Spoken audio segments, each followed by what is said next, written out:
Vice Mayor, and Councilmember Colin Johnson. I'm sorry, but I must have gotten up. I did not see who was between the two of you. Who went up first? I'm fine with Vice Mayor going before me. I don't know. Thank you. If council members are back, if they could turn on their cameras so I know they're available. And we will go ahead and get started. I believe it's been 5 minutes and a few. Okay. I just, real quick, a few little comments and then we'll get right into it. I just wanted to thank folks from the public showing up tonight. I'm very sorry that we couldn't accommodate everybody. We're gonna try to get into this and get into the decision-making aspects of this. I do wanna just acknowledge that we did receive hundreds of emails on the item and we appreciate the engagement by our community on all sides of the issue. And I want to recognize your letters were respectful, informative, and all correspondence has shown all of us here on the council that you care deeply about this community. So we thank you. And I also just want to kind of put this ordinance in the context of really acknowledging the scale of homelessness in the city of Santa Cruz and its impacts to everyone in the community, including those that are houseless and are struggling to be here without the adequate amount of affordable housing and other services, including mental health, behavioral health, and substance abuse disorder facilities. We are lagging and very short on the things that we need to take care of our community, and we're not the only city in California or the nation that is suffering from these exact same issues. And this ordinance is really most importantly placed in the context of the bigger picture of where we as a city are heading with our partners at the county for both short and long-term actions to address homelessness, and importantly in the larger context of a statewide crisis. Homelessness is an acute and debilitating social and economic issue in Santa Cruz, and it is an environmental issue as well, and it is continuing to get worse. This is a difficult issue that shouldn't be happening anywhere in the United States or in California, but it is, and we are doing our best to manage something the city has no real way to manage for. It is not the duty of city governments in California to provide services necessary to manage this crisis, yet we do our best with our resources and locations as much as possible. And I think it's very important and I hope that people really understand that our city does expand resources and funds as much as possible to try to do really what many experts have said, which is to try to prevent people from becoming homeless, number one, to try to look at diversion and rehousing as quickly as possible, to look at case management and social services, and then most importantly, to try to provide that permanent supportive and transitional housing needed to try to help these individuals. I will have Lee put the red line version up tonight, but I will let you know that we've worked for many months on this, and I would hope that one of my colleagues would entertain a motion to start the evening off with, and we can begin deliberation very soon. I want to recognize in order Councilmember Watkins, Councilmember Golder, Councilmember Cummings, and Vice Mayor Bruner at this time, and then Councilmember Colin Johnson. Councilmember Watkins, your comment? Yes, thank you, Mayor. And I'm going to try to keep my comments short because I think, as we all recognize, these are really complex issues before us. I want to thank the community for your emails and input, and those who are able to attend this evening, as well as the staff and the mayor for your work on this as well. I feel like, having served on the council for now the past 4 years, no matter when an item comes up in regards to those who are houseless in our community, is always really challenging. And although at times it feels that there's sort of this, you're either this or you're that, or opposed to this or you're for that, there is an ultimate shared shared vision and goal around wanting to connect people to better living standards and to see their success. So I just want to honor that shared space. I think, as you mentioned, Mayor, we've seen for decades now this trajectory continue in terms of increased poverty, shrinking middle class, housing costs, lack of national investment in mental health, substance abuse. I mean, you name it, right? So I don't think it's not by mistake that we've ended up here. It's unfortunate and it's unacceptable as a nation that we are in this place. And this is not the kind of policies that we enjoy making, but it's also our responsibility as policymakers to take ownership over some of these issues in our community. Serving as mayor, I had, really witnessed firsthand the challenges associated with large encampments, particularly around the Ross camp. And the health and human safety associated with living in that environment for the individuals there, the surrounding community, our natural resources are simply unacceptable. And I think we know that large encampments are not good for individuals residing there, nor for the community as a whole. And I feel like that as policymakers, we are in these positions to make really difficult decisions at times. And I feel like tonight and this topic in general is always really challenging. And it's about us balancing being in action or deferring to inaction and status quo, trying to make policy to move forward without continuing to kind of operate from this place of really crisis response, constant crisis response, as opposed to trying to formulate policy that's going to drive more clarity in the direction. I think that you really touched on, Mayor, a lot of what I wanted to also recognize, that this is all in the context of a broader continuum of care, a broader approach to those who are experiencing houselessness in our community, rooted in an interest in wanting to prevent houselessness in the first place, identifying the unique populations and needs of individuals, and doing our best to advocate and leverage and draw down as many resources as we can to support those who are unhoused in our community.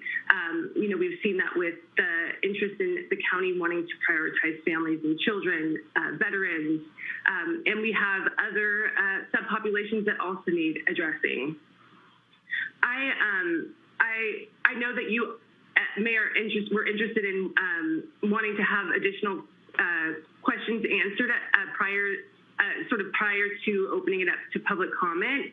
I do feel like I could entertain a motion to get deliberations going, but want to honor that. So I'll hold my motion at this time and maybe start off with a question, and then when the questions have concluded, I'm prepared for a motion to begin our deliberations for the purposes of discussion.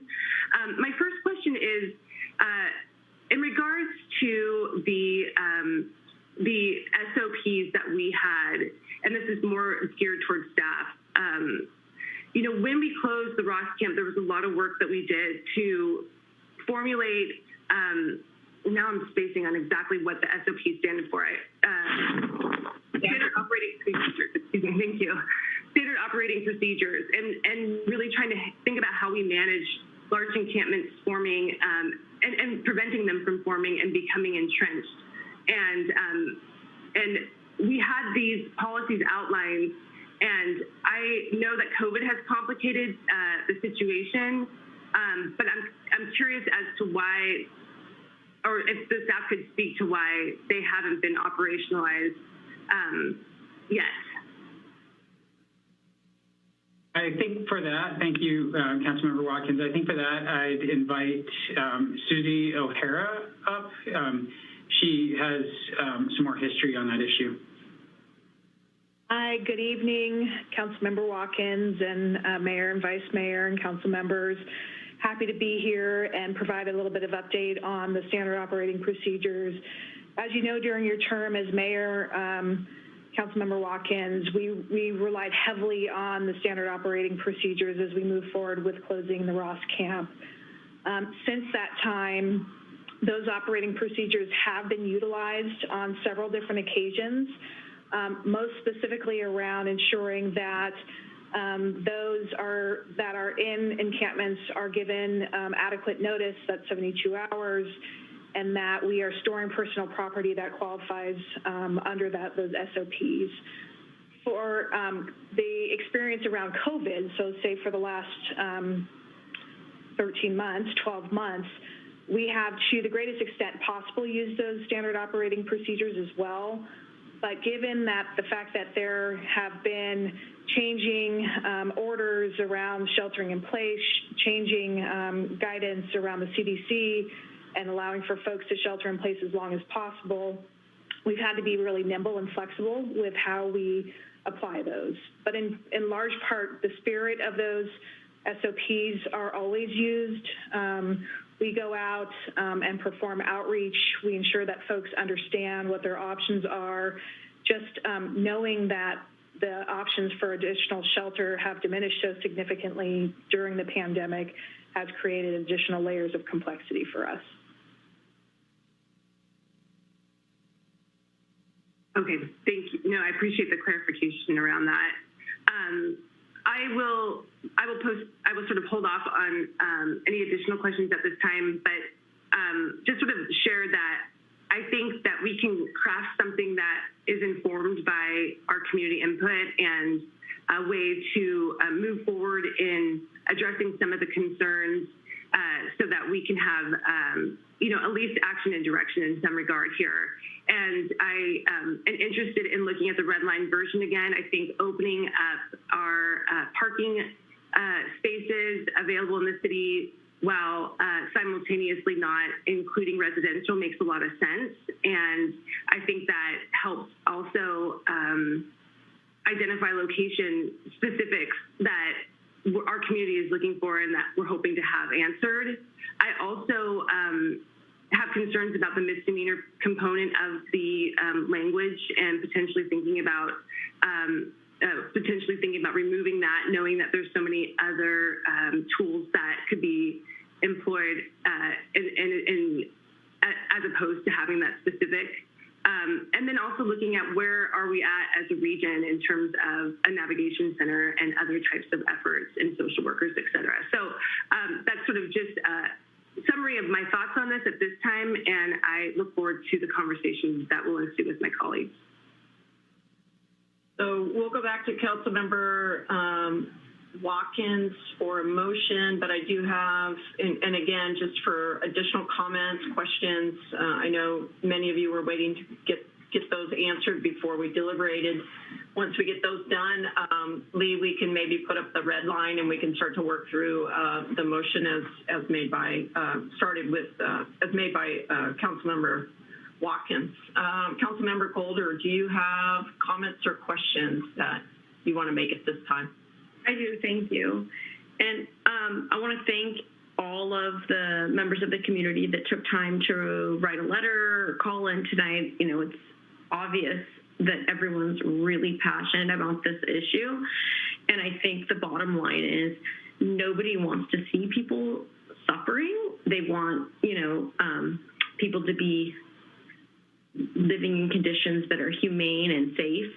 And I think there's reasons why we have in the city and the state policies around like zoning regulations and things like smoke alarms and carbon monoxide alarms and occupancy limits in buildings and stop signs and building codes, and they're there to keep people safe. And so to the extent that tonight's ordinance not only keeps the housed residents feeling safe in their neighborhoods or their parks, it's also in a way to keep the people that are living outdoors safe.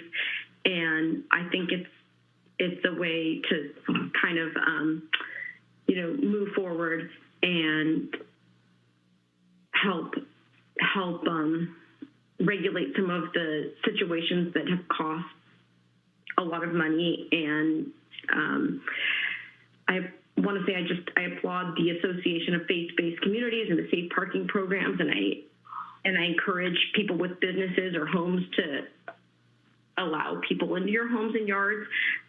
I do have concerns about a couple of aspects of the ordinance, and I'll wait to discuss those. But I also agree that I'm not sure about camping in the neighborhoods, and I think that we should look at parking lots as alternatives.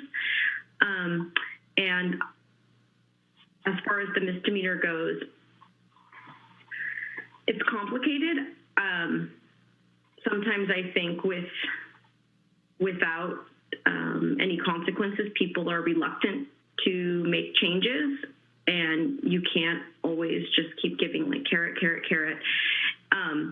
And I know that's not the case here, but I would also, like to see, maybe not tonight because I don't know how much we'll get to, but I'd like to see ways that we can help people get their credit back on track and their criminal records erased and things like that if they were to start looking for housing and jobs and things like this. So anyway, I feel like I'm rambling, but I'm also curious what everybody else has to say, and thank you to everybody that called in. Thank you. Next up, I have Councilmember Cummings. Thank you, Mayor, and thank you, members of the public who all chimed in tonight. And for the staff, I have a number of comments. I'll probably hold my comments. I'll ask a few more questions, and then at some point when we get into deliberations, I'll probably express my feelings towards this ordinance this evening. I did have a couple questions regarding the timeline, so the 8 p.m. to 8 a.m.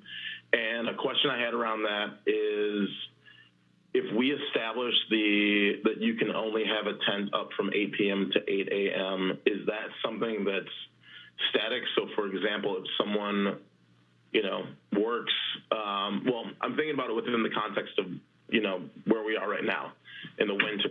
When the sun goes down in January by around 4:30 p.m., it's cold. And I'm just curious as to how we're going to adjust those times to kind of reflect when people need shelter, because, it gets dark 3 hours before 8 p.m. during the winter.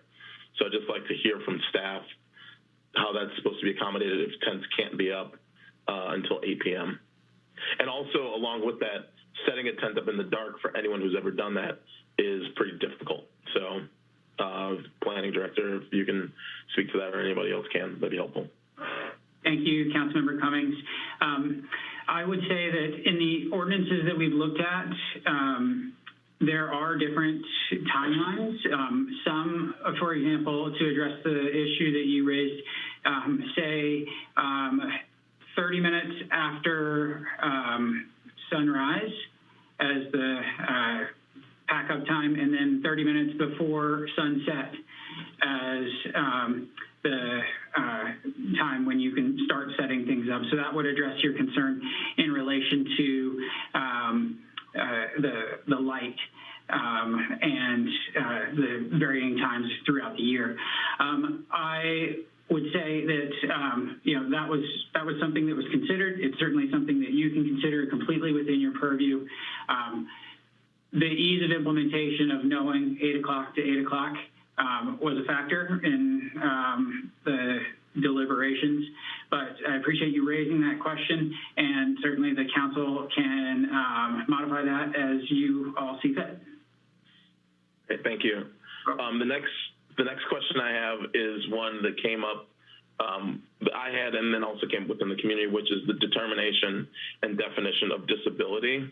I think somebody had pointed out that, anxiety, PTSD, schizophrenia, all these things are disabilities. Drug addiction could also be considered a disability if it also has impacts on your ability for you to mentally function.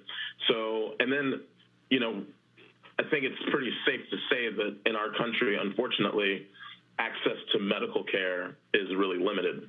So, how do we expect someone who, may not even be aware of their surroundings because of their mental health issue to be able to go to a doctor, carry a note on them at all times, which they're able to present to police officers that would then, justify them being able to keep their tent up all the time.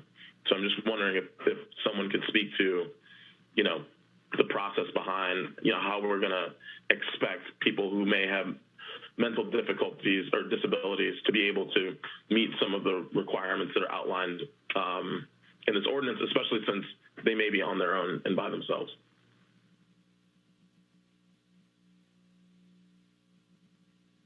So I would say a couple of things. So one, with respect to medical access, there are folks at the county, HPHP, that helps to provide free and low-cost services. With respect to, and so those individuals, could feasibly provide, if there is a medical doctor's note that's necessary. That was part of the thought process. And then you also had another question about the identification. Could you repeat that? I think that was the second part. Was there a first part to that as well? No, I think most of it was along the lines of, our expectations around people who have mental health disabilities. Right. And one, how they're going to be able to get, a doctor's note, and then, our expectation around them keeping that on them all the time to present to police officers right. in order to keep their housing. Yeah. Sure. Yeah, and I would say a couple things just in addition there. So, one of the things that that the ordinance identifies is that if that disability is not readily apparent, there may be individuals who are known to the policing community, for example. So those police officers, may, even if they've lost the note, say, hey, we know that this is the case. There are also other resources, I think, and whether it's through the continuum of care or through visits at Housing Matters and HPHP staff there versus, field staff there. So there are some opportunities. And I would say if anyone on the team has additional things that they'd like to add, Chief Mills or others. Yeah, thanks, Director Butler. We actually deal with this a lot with a lot of medical reasons that people, use different substances. For instance, when cannabis was, you needed a medical excuse for under Prop 215 to use cannabis. People, you'd work with them, you try to figure it out. The second piece of that is it can always be dismissed later at the city attorney's level when that takes place. Should they have to reobtain their medical clearance to have that. So it's kind of a double level system and that we're fairly used to dealing with. In addition to that, Director Butler, if you don't mind if I jump in too as well for Councilmember Cummings, our downtown outreach workers, as well as Chief Mills knows, our mental health liaisons have access to those within the system of care, especially those with mental health diagnoses.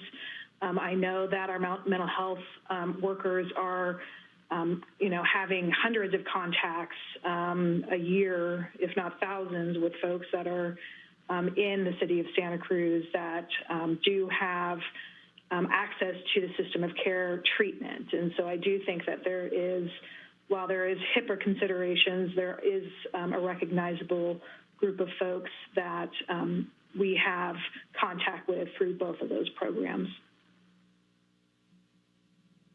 Okay, thanks. Just a couple more questions. I guess one in particular, I'm just curious about, if we're going to put this in place, like what is the strategy around increasing turnover in our current facilities? Because if we have, we can't assume that we're going to have all 400 plus beds once COVID is over. And if we're back down to 155 beds, which I hope we're not, just thinking about the proportion of people who are homeless in our community, how are we going to, are there any thoughts around how we're going to be able to transition people out of shelters and either into homes or back with families so that we can get people in? Because if the strategy is going to be to break up these encampments and people are literally going to be, randomly sleeping throughout the city of Santa Cruz, how are we going to ensure that we're trying to get more people into shelter and services and not kind of in this perpetual cycle of poverty? So I would comment on that, and I'd invite others up after that as well. One of the things that I would say is, I mentioned the county's focus strategies plan, and one of the recommendations and really part of the conversation that we've been having with the county is directly related to these questions that you're asking, and they're looking at a number of things. The data is a big thing that they're looking at is looking at reducing those timelines. So they have set goals. They've looked at how long people have stayed in certain facilities in transitional housing and in shelters, and they've set goals that they are looking to attain within certain timelines, and they're substantially shorter than what has occurred in the past. And so the county is well aware of that concern and is seeking to address that as part of their upcoming 6-month and 3-year strategy, because you're absolutely right.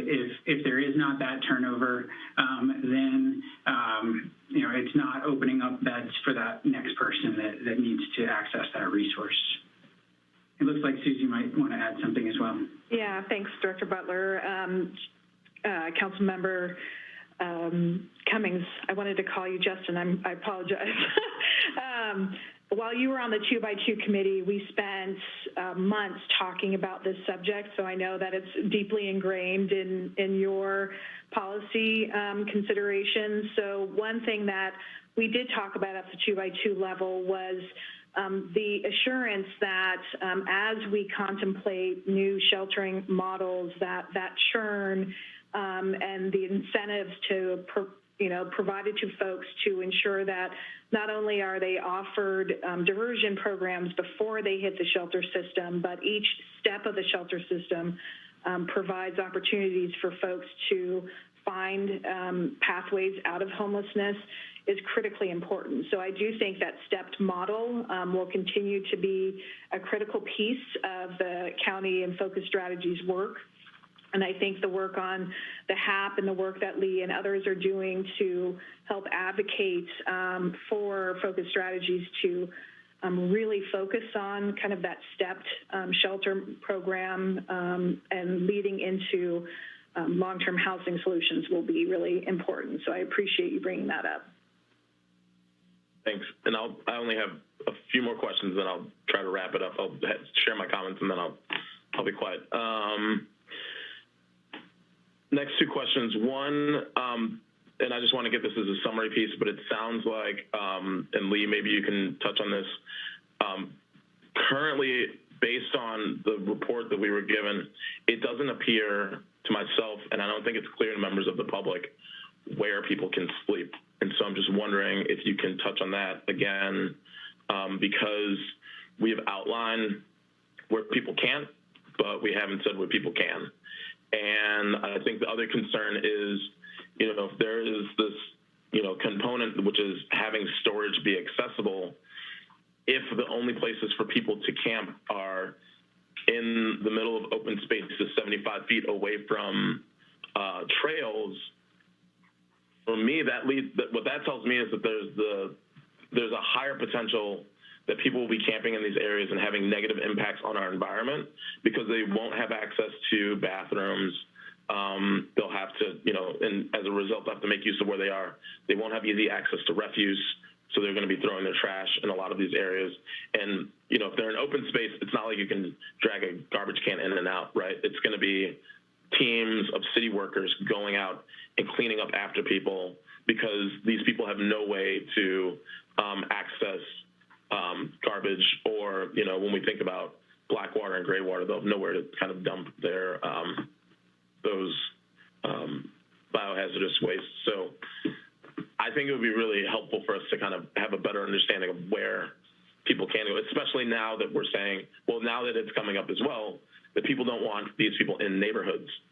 So I'm wondering if you could speak to that. Sure. Thank you, Councilmember Cummings. I'm happy to speak to that. So first off, I heard three questions there, or three things that I'll respond to there.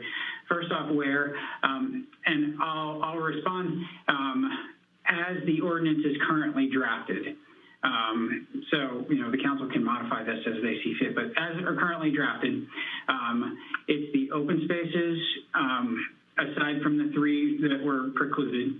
So the 4 open spaces, meaning Moore Creek, Poganip, Arana Gulch, and De La Viega.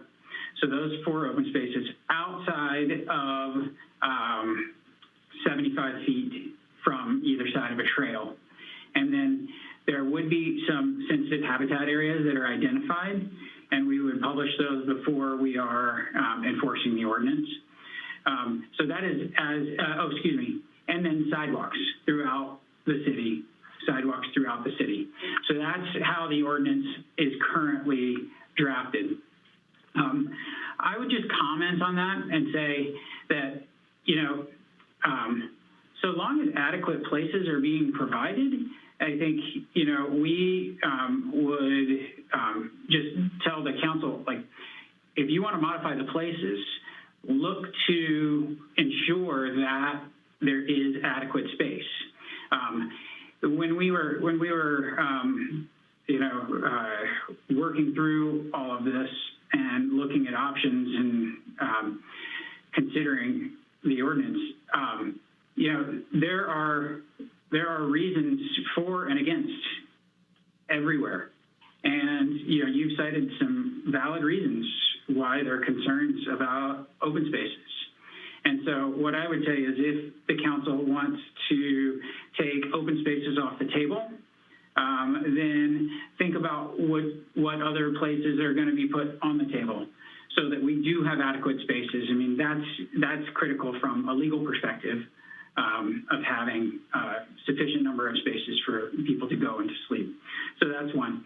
2, you mentioned storage and how would that work? And, you know, if people are camping in the open spaces, you know, I think that's something that we will clearly need to evaluate, but certainly we would be looking at, all right, where can we place facilities that are convenient to where people are going to be?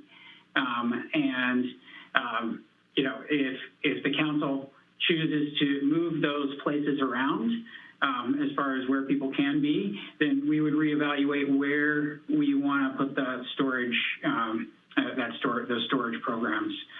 And then finally, you mentioned the cleanup and, you know, the hauling of trash by city staff.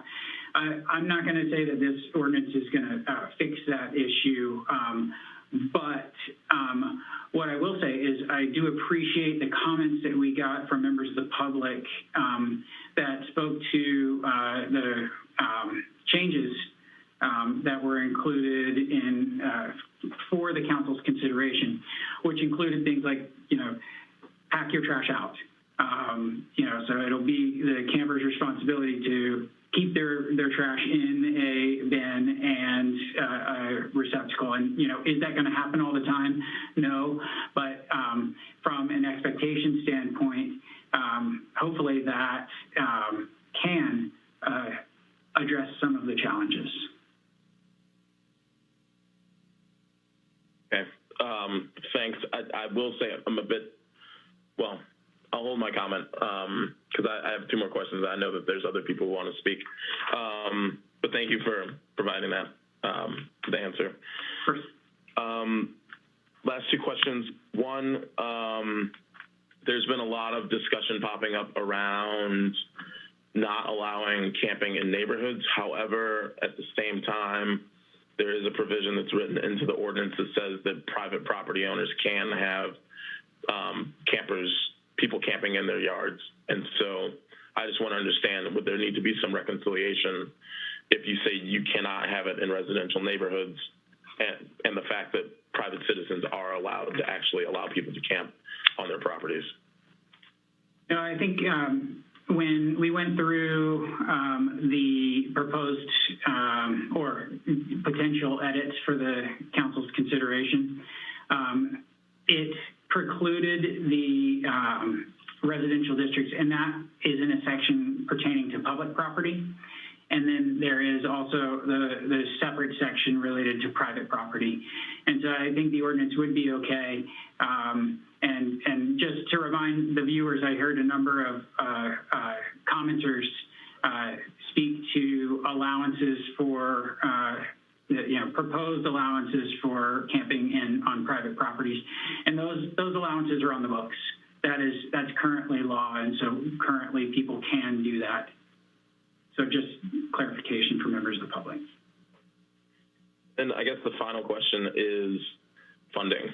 And so I'm just curious how, we're talking about we can't do anything until we have adequate storage, which also means we're going to have to identify locations for the storage, locations for the camping. It sounds like we're probably going to need more staff, because if we designate these camping areas, someone's going to have to go through and check to ensure that people are throwing out their trash, that there's not going to be, defecation in areas where there shouldn't be. Obviously, we're probably also going to have to provide porta potties, hand washing stations in these areas that we designate as outdoor sleeping areas. So my question is, where's the funding supposed to come from to support that, especially given that we're in a very deep deficit at the moment?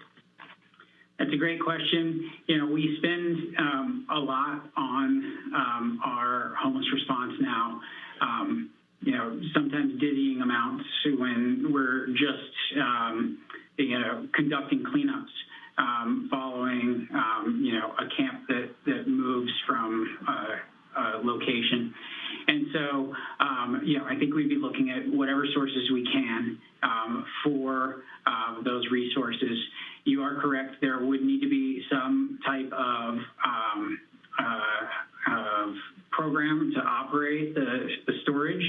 In our initial brainstorming, we've talked about, whether that could be a nonprofit, or whether that could support existing groups, or if the Downtown Streets team, or, there's a combination of ideas that we've thrown out there. But whether it's general fund or looking to CDBG, we would have to find those resources. And, it's a cost one way or another. We're spending money on these efforts now. And looks like City Manager Bernal has something he might want to add as well. No, I think you covered it, Lee. I think, as Lee mentioned, we are already expending funds for portable bathroom, hygiene facilities, cleanups, and the like, and have received a CDBG funding that we've set aside and expect to use for this purpose. It's supposed to be for this purpose, and I think we also expect to receive additional funds through the state and some of the federal funds for some of these purposes as well. So. Thank you for that feedback. I'm going to end my questions. I'll just raise my hand so I can come back later and make my comments. Thank you.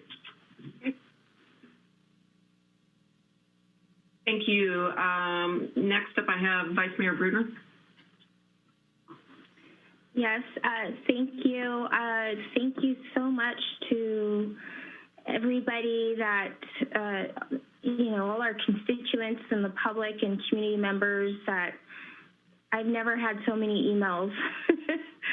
So it was very great to see all of the engagement and the response. And I just want to say I really appreciated those that took the time to read through the draft. I got it Thursday. We all received the draft ordinance Thursday, and very little time to really comb through it. So for those that combed through with very specific suggestions and points that was appreciated. I do want to say there was a lot of input, and we heard some on the calls today.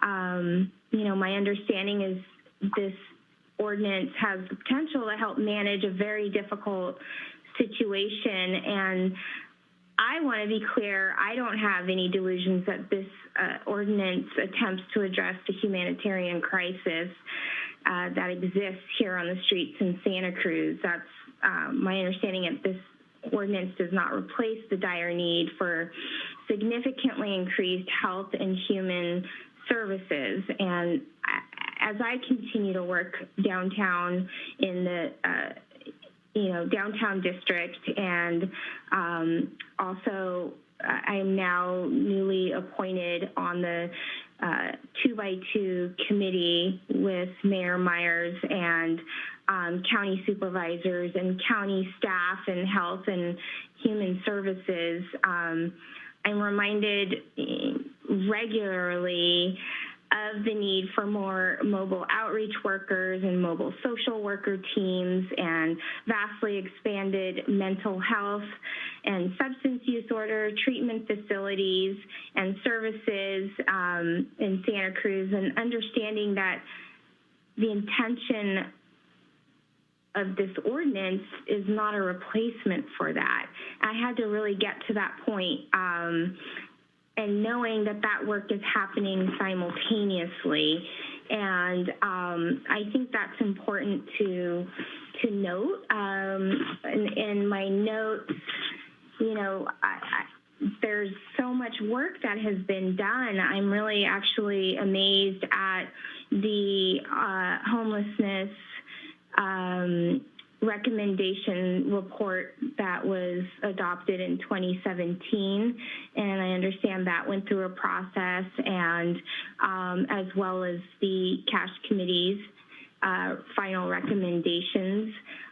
So there has been a lot of engagement and community support and input and process, and identifying short-term, there's a list of 10 or so short-term solutions and long-term solutions, and we've actually checked off, it looks like, some of these items so far, and if we keep these first and foremost as templates to continue the work on really addressing the root cause that exists not just in Santa Cruz, but as in the county, all the cities in the state, the long-term goals for more housing, all types, including subsidized and permanent supportive housing.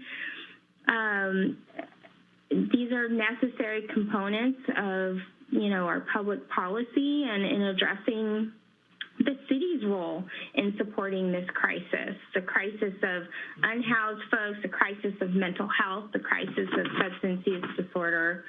And I really feel it must be supplemented with short-term measures that will help people in distress and reduce the social disorder. And so we need, it's our responsibility to balance the city's responsibility to maintain public health and safety with those that are unhoused. And, I'm looking forward to hearing Councilmember Watkins' motion, and I hope that we can discuss complementary policy to ensure that action on the ordinance is balanced with providing additional resources to our unhoused folks, and really, the broad concept, I think we all, is there, and I think there's some discussion and need to really fine-tooth, flesh out the details in some of the language and some of these items in here, and it's nice to know that we have that flexibility. So I look forward to that discussion. Thank you, Vice I had one quick question too. I'm looking at my notes here. Currently, where are, and this is in reference to 6.36.060, which is the additional criteria section. Where are Sharps containers in, where are they located, and how would one know where they are? Right now, we have three. Thank you, Vice Mayor Bruner. That's a good question. And I'll say that there are three Sharps containers that that are in the city that the county services that I'm aware of. There's one on Coral Street. There is one on Water Street, and there is another that was newly installed at the San Lorenzo Park to help address issues there. And there is one more that is in the works that is being coordinated right now with the county that would be at another location along the river. Thank you. You're welcome. Next up, I have Councilmember Kalantari Johnson, and then Councilmember Brown, and then I'll cue myself after. Thank you.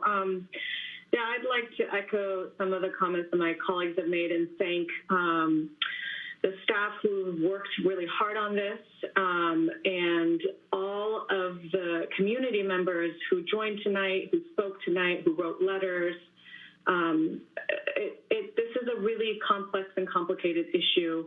And actually, I want to go back to Councilmember Watkins' starting statement around our shared vision and goal of community well-being and reaching success for everyone. I think that is an important space to start from. And I think what I heard over and over again from sort of both sides of the aisle, if you will, compassion and dignity. Those are important spaces to start from because I know that our community cares and we want to reach those spaces. And we're not there yet, and this ordinance won't necessarily get us there, but we have to move in some kind of a direction.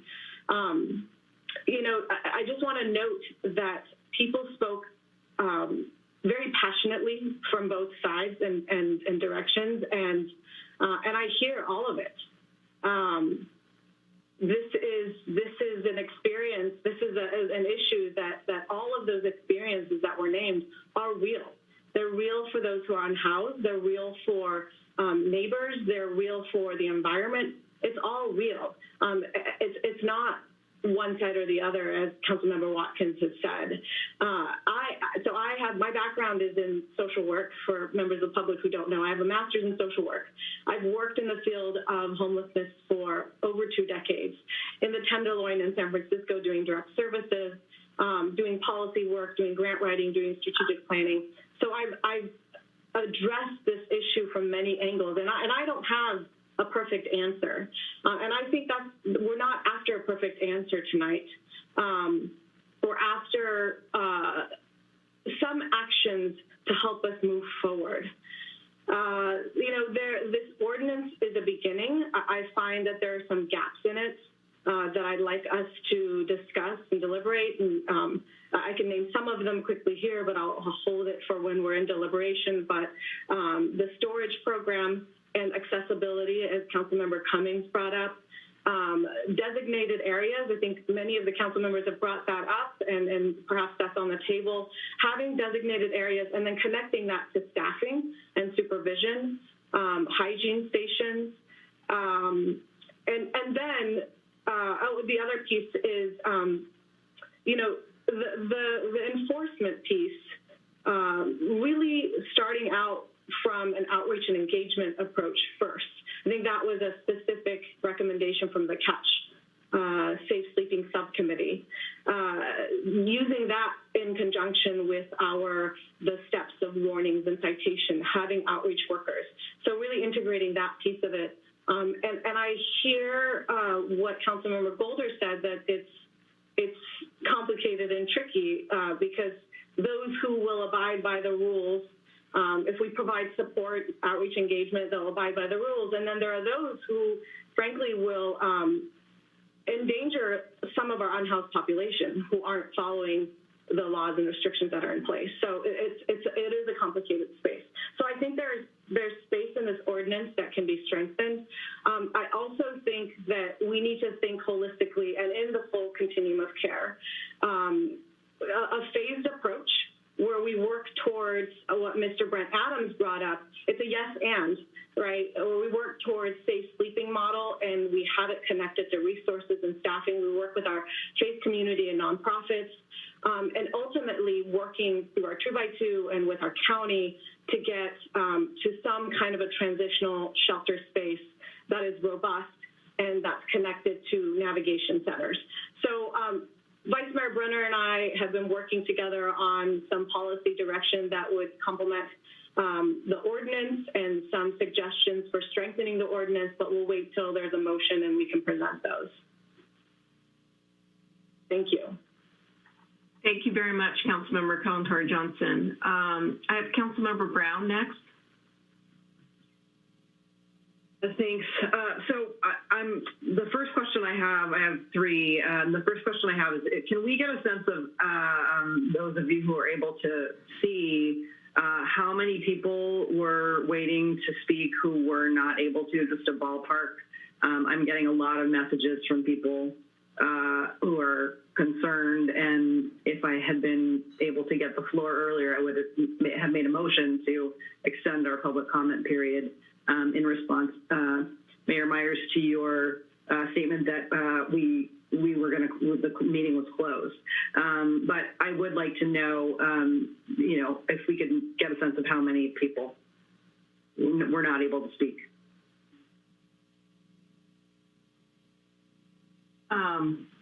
I did not count them all. I'm sorry. I was able to count the hands that were up. There were about 26. Thank you. Thanks. Okay, so my other questions, I'm not going to ask a lot of questions about the ordinance language. I'm looking forward to hearing the motion and the deliberations and the possible amendments, revisions, additions, et cetera, that Councilmember Kalantari-Johnson mentioned. And I just want to say that I really echo a lot of the, the interest that you expressed, Councilmember Kalantari-Johnson, in, the both and that Mr. Adams suggested, and I think many others have. And I also share a lot of the concerns and questions that Councilmember Cummings has, so I won't repeat them. My questions are, one, so I'm not going to, again, ask questions about the ordinance language. I think it's just, it's hard for me to see that any potential for clarity in some of this, because it is so, complicated and convoluted, and necessarily so, given the constraints. But I'm wondering if we could, would it be possible to just pull up those maps for a moment, because I think that there is a big question that's just kind of lingering there, that Councilmember Cummings kind of asked,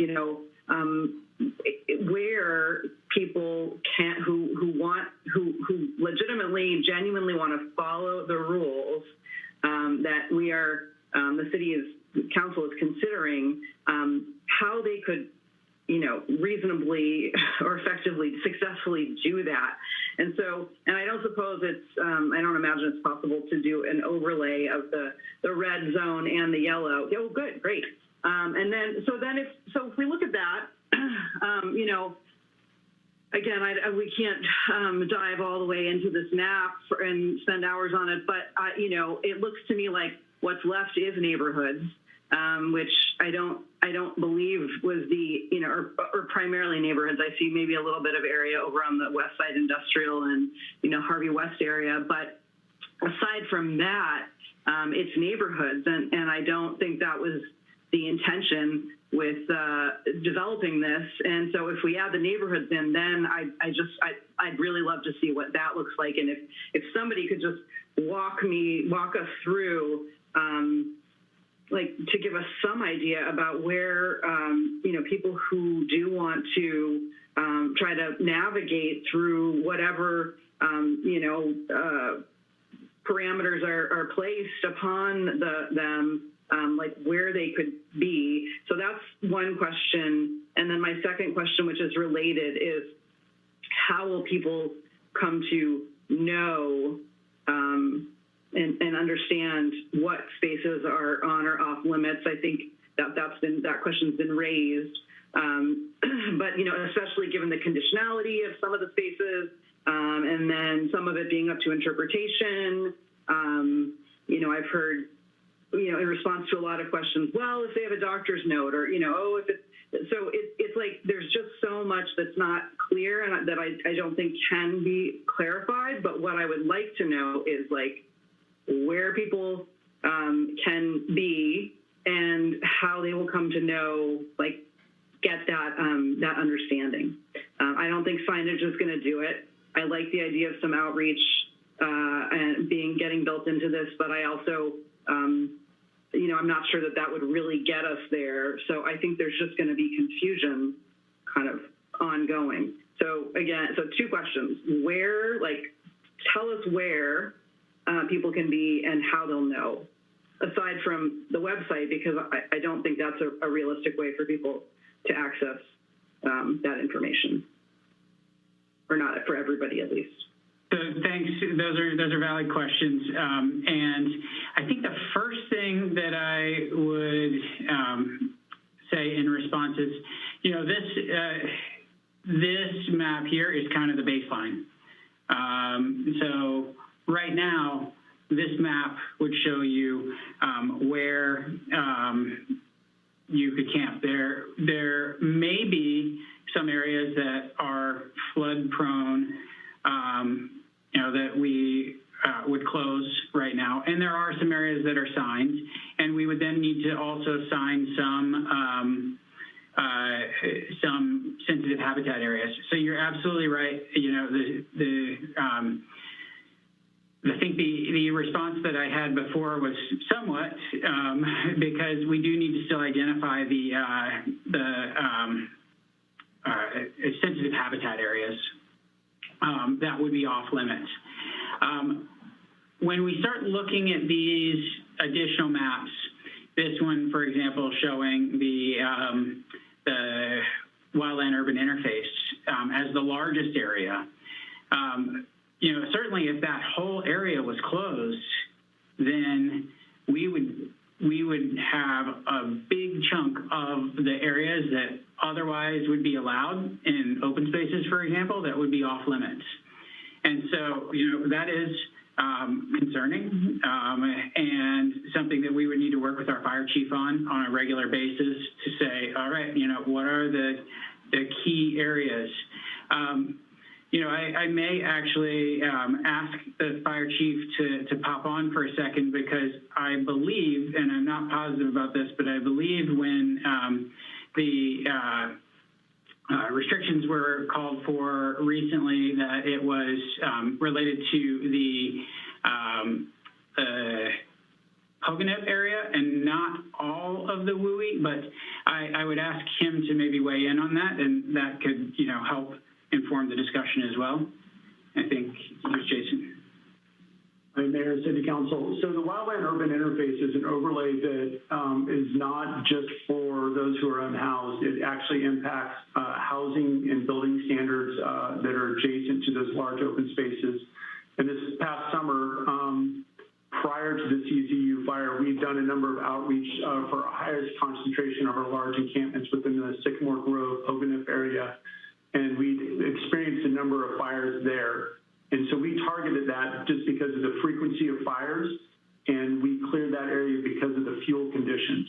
And so even though that you see the entire wildland urban interface, it's really dependent on the fuel conditions, how receptive something is to catching on fire, and then the ignition source.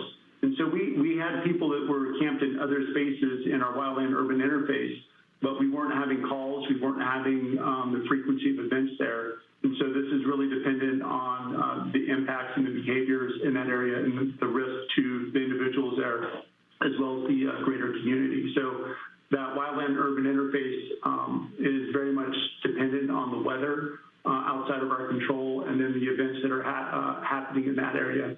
And we had a really big concentration within that area because we had an entrenched encampment that was growing larger, and we had actual incidents that we were trying to curtail so that we didn't have, that catastrophic, wildland fire like we saw earlier this summer.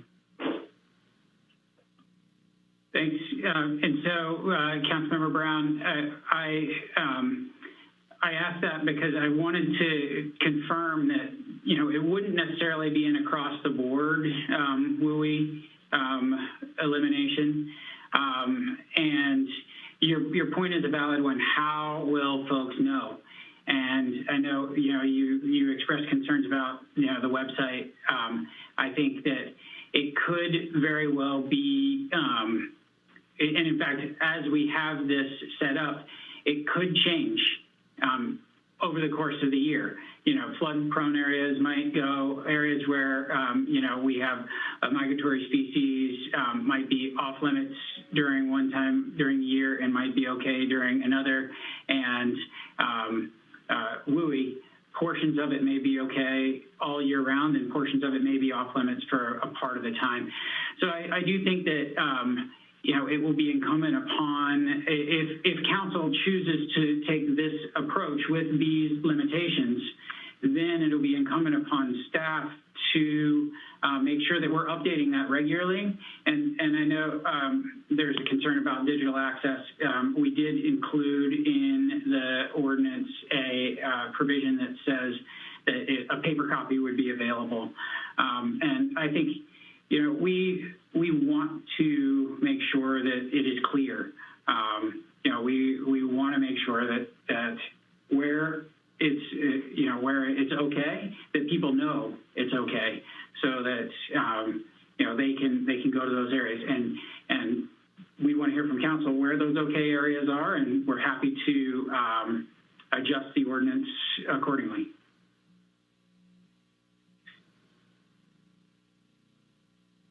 Thanks. I think I believe we're starting to get to details, and I think I'll go to Councilmember Watkins. I see your hand up, and I don't want to miss, but I'm just wondering if maybe the most productive thing would be to go ahead and get that red line up. And so I'm hearing a couple of different council members who have expressed potential changes to the ordinance. So I think maybe that's the best place to go next, so that we can deliberate and start those changes. So Lee, can you, Councilmember Watkins, you mentioned you were ready to put a motion on the table. I am. I think, we can hopefully integrate various perspectives and input to craft something that's going to work for our community. I am interested in moving forward. I'm going to try to differentiate my comments from the motion, because I know Bonnie knows that I have a pattern of sort of blending in my thoughts as opposed to really clear motion. So I'm going to start with my thoughts, and then I'll try to get a sort of somewhat simplified motion to sort of start as a foundation that can be augmented by my colleagues. I do like the idea of the red line version. I wonder if Lee, you can move it to the identification of city parking lots, and then how that would then offset the residential allowing. Sure. So here's the residential portion. If you wanted to eliminate the residential, it would entail this. And then if you wanted to add information related to parking lots or private property or closed portions of public right-of-way and so forth, however you'd like to articulate that, could be done in this section here, which, just as a reminder, is part of this outdoor living permitted section. Oh, okay. So I would like to move forward with that direction. I think it helps provide clarity of where, as opposed to where you can't. And I think also the residential language, it could be problematic for several reasons. So I am supportive of that modification in this red line version.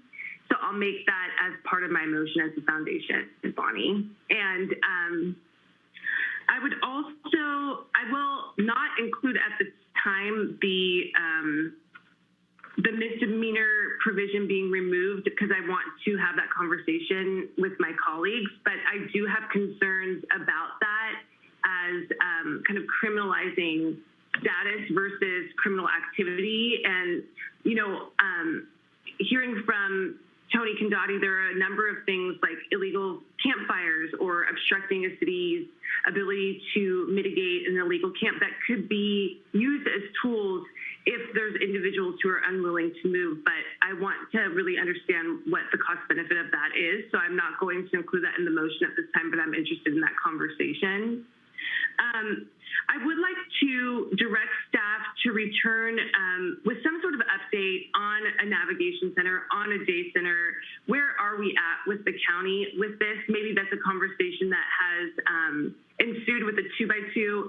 I know there's been discussions of this for several years now, and just really want to reinforce personally my interest in seeing something like that move forward. That's critical, I think, in terms of also connecting the individuals who are experiencing houselessness in our community to resources to get out of that status at this time.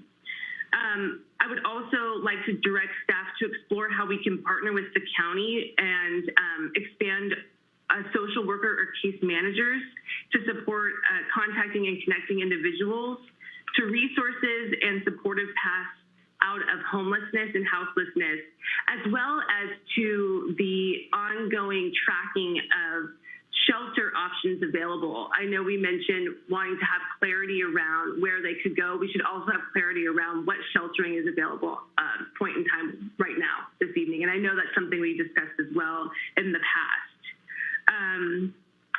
The rest are just really comments, I think. I'll leave that. I hope that was sort of somewhat clear enough for you, Bonnie, to get us started as a motion. I think we can look at, look at community service as options as sort of this diversion type model for potential individuals who are not in compliance, really look at waiving the impacts of poor credit scores or other things that may impede their ability to find success outside of this experience if they were to be cited.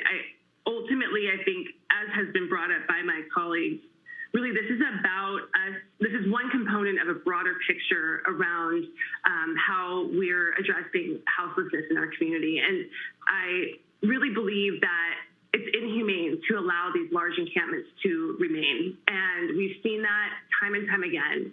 And the amount of resources, it's not efficient nor it's not socially right to have us in this crisis response mode. So however we can balance really good policy with the broader conversation of this continuum of care for services, I think we really have to factor all of those things in.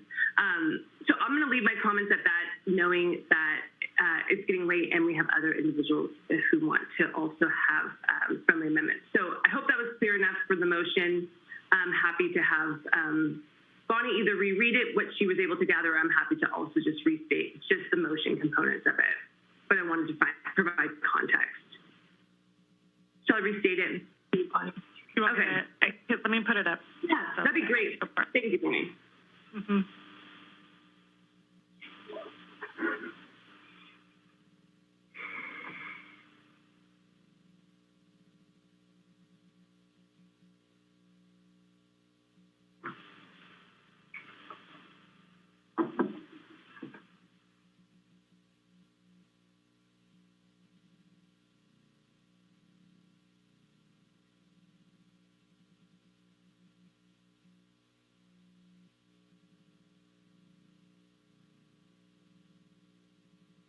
The only thing that I think is missing is to also remove the residential allowing. I don't, Lee, I can't remember exactly what I can pull the section, and then I think you also mentioned something about the sheltering.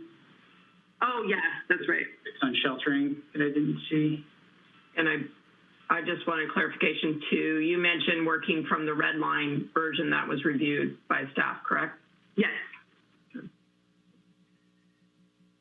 Which includes the modifications that you brought up in the beginning of my comment. So bear with me for 1 second. The residential portion is in 6.36.040 B. B5. Okay. Thank you, B5. So that would be taken out? It would not be taken out. That would have this would add a prohibition. So it would say, sleeping on sidewalks is still okay, except in areas that are specified in the section above as prohibited. So those are things like the downtown. You couldn't sleep on a sidewalk in the downtown. And then also the residential zoning districts of R1, RL, RM, RH, and RS would remain. So just so you're clear, that does not include our commercial, which, where mixed use would be allowed. But it includes primarily the exclusively residential zoning districts. Okay. And I'll go ahead and second that motion. Okay, off we go. I had in order. Mayor Meyer, sorry. Lee, you might be the better person to kind of wordsmith this in a way to make it like motiony. Because I know, from what I hear, you're saying we're not removing 63604B5. How about modify 6.06? But Lee, isn't this in the red line? It is in the red line, yes. The motion is to work from the red line. I had an alternative suggestion that I think I drafted the initial edit to subsection B5, but I think it might make more sense to, instead of modifying that, to add a subparagraph to 040A, make it 040A number 12 to specify that camping is prohibited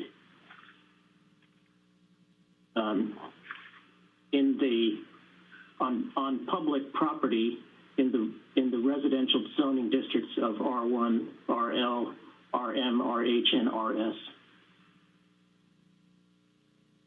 And then leave B5 intact as is,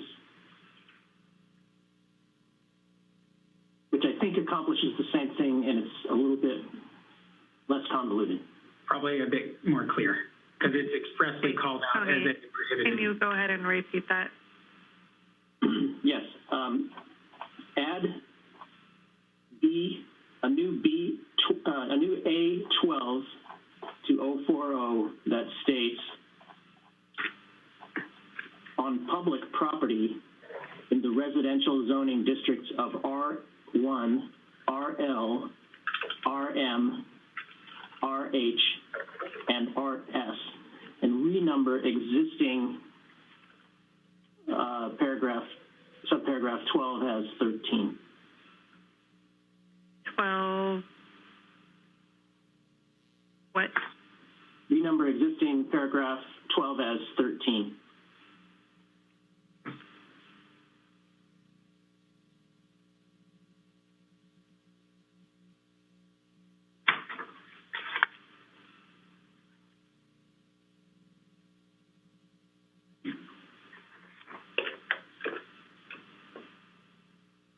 Okay. And I have that in the draft now as well, in the red line. Okay, I have, let me grab my list here. I believe, Councilmember Cummings, your hand is just sort of up for, are you, okay, I'll have Councilmember Cummings, and then I saw Councilmember Kalantari Johnson, Councilmember Golder. Before, if we could, Mayor, one of the aspects was to have, as part of the direction, to work with the county to also identify what shelter capacity is available. So really trying to think about it holistically that way too. I think Lee, you brought that up as missing kind of language, but just didn't want to lose the sentiment behind it. Absolutely. Okay. Great. Am I up?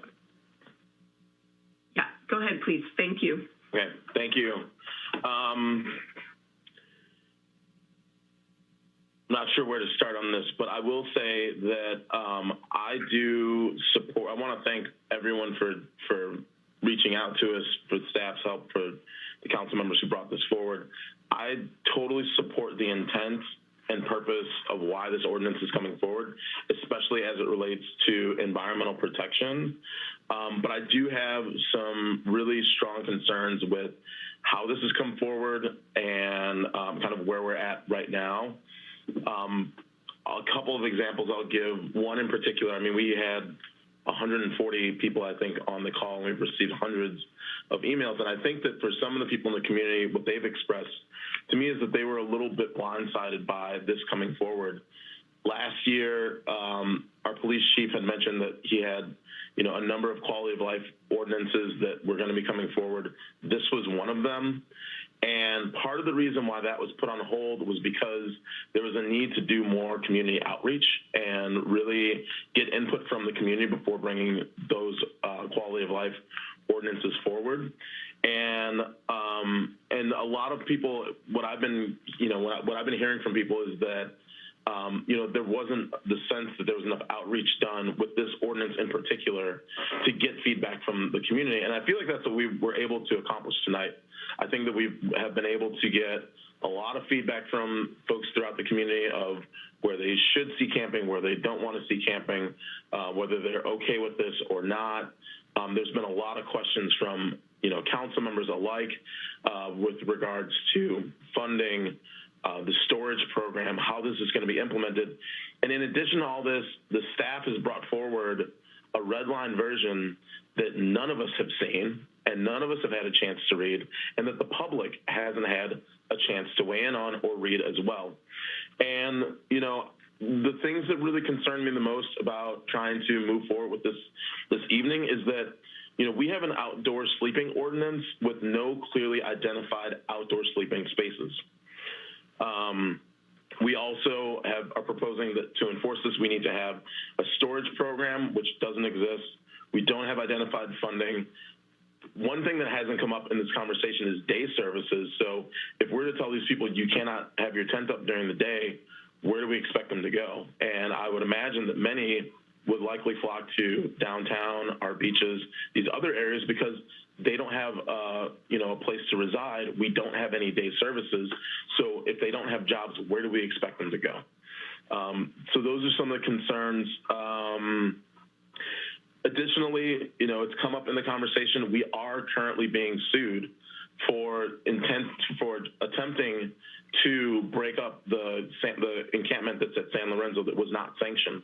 And one of the things that concerns me the most is that if we implement this and we don't see any change within, the time that it takes for this to be authorized and implemented, is that we're going to be displacing smaller encampments, and those people are going to go straight to San Lorenzo or to Highway 1 and 9, because those are the two places right now where if you have a tent that's established, you will not be told to take your tent down and you will not be asked to leave.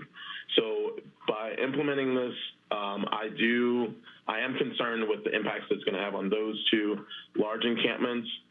And, I think as policymakers, it really is our obligation to hear from the community and to act on behalf of the community and to incorporate the community comments into our policy decisions. as I mentioned before, the public nor the council has had an opportunity to read this red line version. I think what would be good is if the sponsoring council members and staff take the information that they've received tonight and work on this red line version, because I would imagine we're probably going to be, if we're going to go through this line by line, we're going to be up for the next 2 hours or so trying to wordsmith a red line version of this ordinance. And if that's going to happen, I'd also like to ask that staff send us all a copy so we can look over it and read it. But I just think that, you know, we are in a really difficult position, and I feel for all of our neighborhoods that are being impacted by homelessness. And I think that we do need to figure out solutions that will hold everyone accountable, regardless if you're housed or unhoused, for your behaviors. But I would just caution with how quickly we're trying to move forward with this evening. And if there's an opportunity for the council members to work with staff on taking into account the concerns that were raised and bringing back another version of this that's been another red line version of this for us to look over, I think that'll be a much better use of our time, and I think it'll also demonstrate to the public that we're taking their comments into account, because I think we do need to explain to them if we're not going to, you know, if we're going to say, fine, we'll kick everybody out of neighborhoods, or if we say we're going to allow people in neighborhoods, having some justification behind that. So those are my comments. If we're going to go through, I'm happy to provide more insight into the red line version, but I think that, you know, we're going on 13 and a half hours now for today. And so, you know, if there's a way for us to have a group that could work on this outside of us trying to wordsmith this right now, I think that'd probably be better for all of us as decision makers, and seeing as how it's getting late. Thank you. I'll go to Councilmember Golder, Councilmember Kalantari Johnson, and then Councilmember Brown. And I think I'll just jump in here. I've been trying to be respectful to have you guys have as much deliberation as possible. I understand the concerns, and I think this is a first reading. We're going to be going towards a second reading. So I think to the extent that we get something in on the books that we can then continue to work from. But I think continuing to put off sort of a decision to at least step forward with ideas, I think based on the hundreds of emails that we've already gotten, when this hits the books, if we do pass it tonight, I don't think that we're going to have a lack of community input moving towards the second reading. And so I do think that there is some urgency. I do think there is urgency with this. I share comments that I've heard from various colleagues that, you know, dignity and the ability to really be in a place that may look like it is an option, but where we could craft better dignity, better availability, better security is something worth trying to achieve. And I think some of the comments around sort of this concept of a social contract, that we do share our public spaces and we do need to honor each other's needs for whatever those spaces may be. And that is a really important principle about putting something, getting something on the ground tonight, and looking at that from the perspective from the perspective of a second reading. So, you know, I would urge us to keep moving tonight, and accept, to the extent that we can, some of what I looked at are pretty minor edits, but we can pull them up. But I really think we should, you know, try to get something over the finish line tonight, rather than continue to try to continue to come up with with additional items right now. I'm losing it. Been up since 5. So I will let me go to Councilmember Golder, and then Kalantari Johnson, and then Councilmember Brown. Thank you, Mayor. I agree with a lot of what my colleagues have said, and I would just wonder if there's a way that we could, if we did move forward tonight with the first reading, revisit this in maybe 9 months and see how things are going and come back with some data, and reevaluate things if we, did pass anything tonight. And I was curious, and I don't expect this answer now, but maybe at the second reading, if we could, if it does go through, how many beds, emergency shelter beds there are in the county, and how many has there been, increasing over the last few years or the last several months during the pandemic. I also have questions for Chief Mills regarding if this did pass, what would, one of the callers I think said regulatory and operational clarity, like what would this look like on the day-to-day for the officers, or who would be out there enforcing this? Do we have the resources? So the operational clarity is that we will enforce whatever you give us, and we will do it consistently, and we will do it, and if needed, with overtime. We want to make sure that the reality of council is carried out in the best way we can, and it can do so. Again, the ordinance is set up so that you warn first, cite second, and arrest third, and that is exactly how we will proceed with that. Thank you. I mean, I think all of us really want to look at the root causes and prevention of homelessness first. I mean, as something that's really important to all of us, but also I really care about the 5,000 kids that are going to be going back to school here in the next few weeks. And I agree with Justin that it's probably hard to set up and take down tents in the dark. But I don't like the idea of kids biking past or walking past or over people trying to get to school. I don't think that's a good mix. I don't think it's safe, and especially some of the things I've seen, I wouldn't want kids to see that. And so my suggestion would be to modify the hours to maybe sunrise to sunset, or I know San Francisco has, I think, 11 p.m. to 7 a.m., something like that. But those are some suggestions. I don't know if they could be friendly amendments or if that's too soon.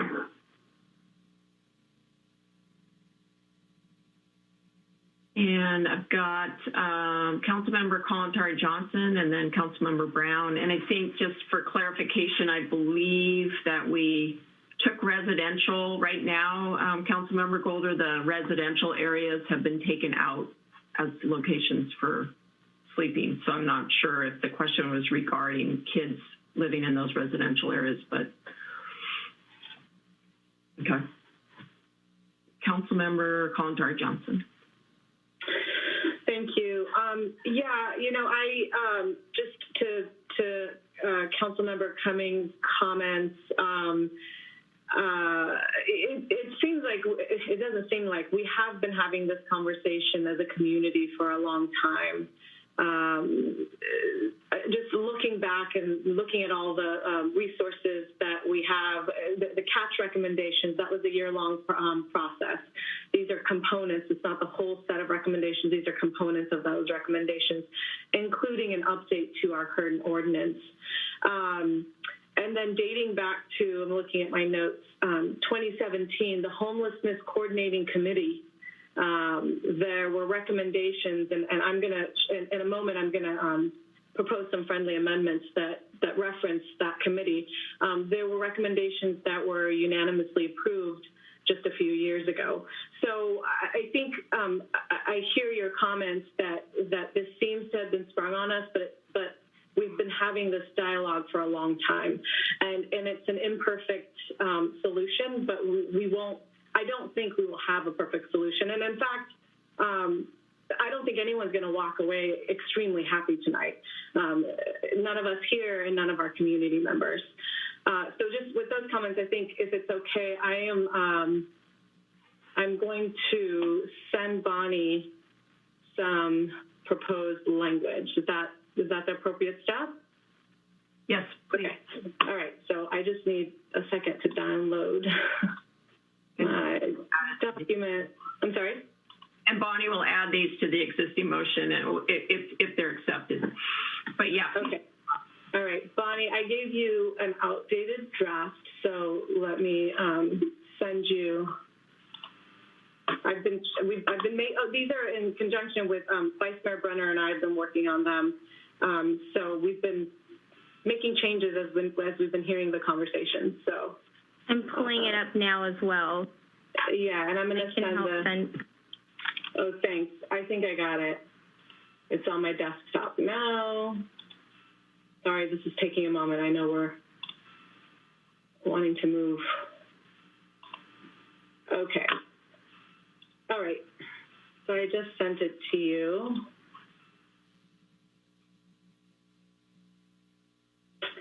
And as Bonnie's pulling it up, again, just to reiterate that this is moving forward with components of the CAT's recommendations, not the full recommendations.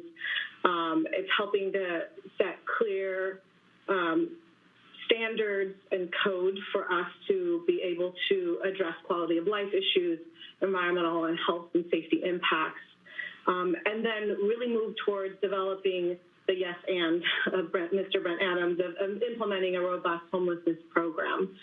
So the first, if you can scroll up, Bonnie, thank you. So the first friendly amendment is to the original amendment that Councilmember Watkins made around removing the neighborhoods and adding parking lots as potential safe sleeping sites.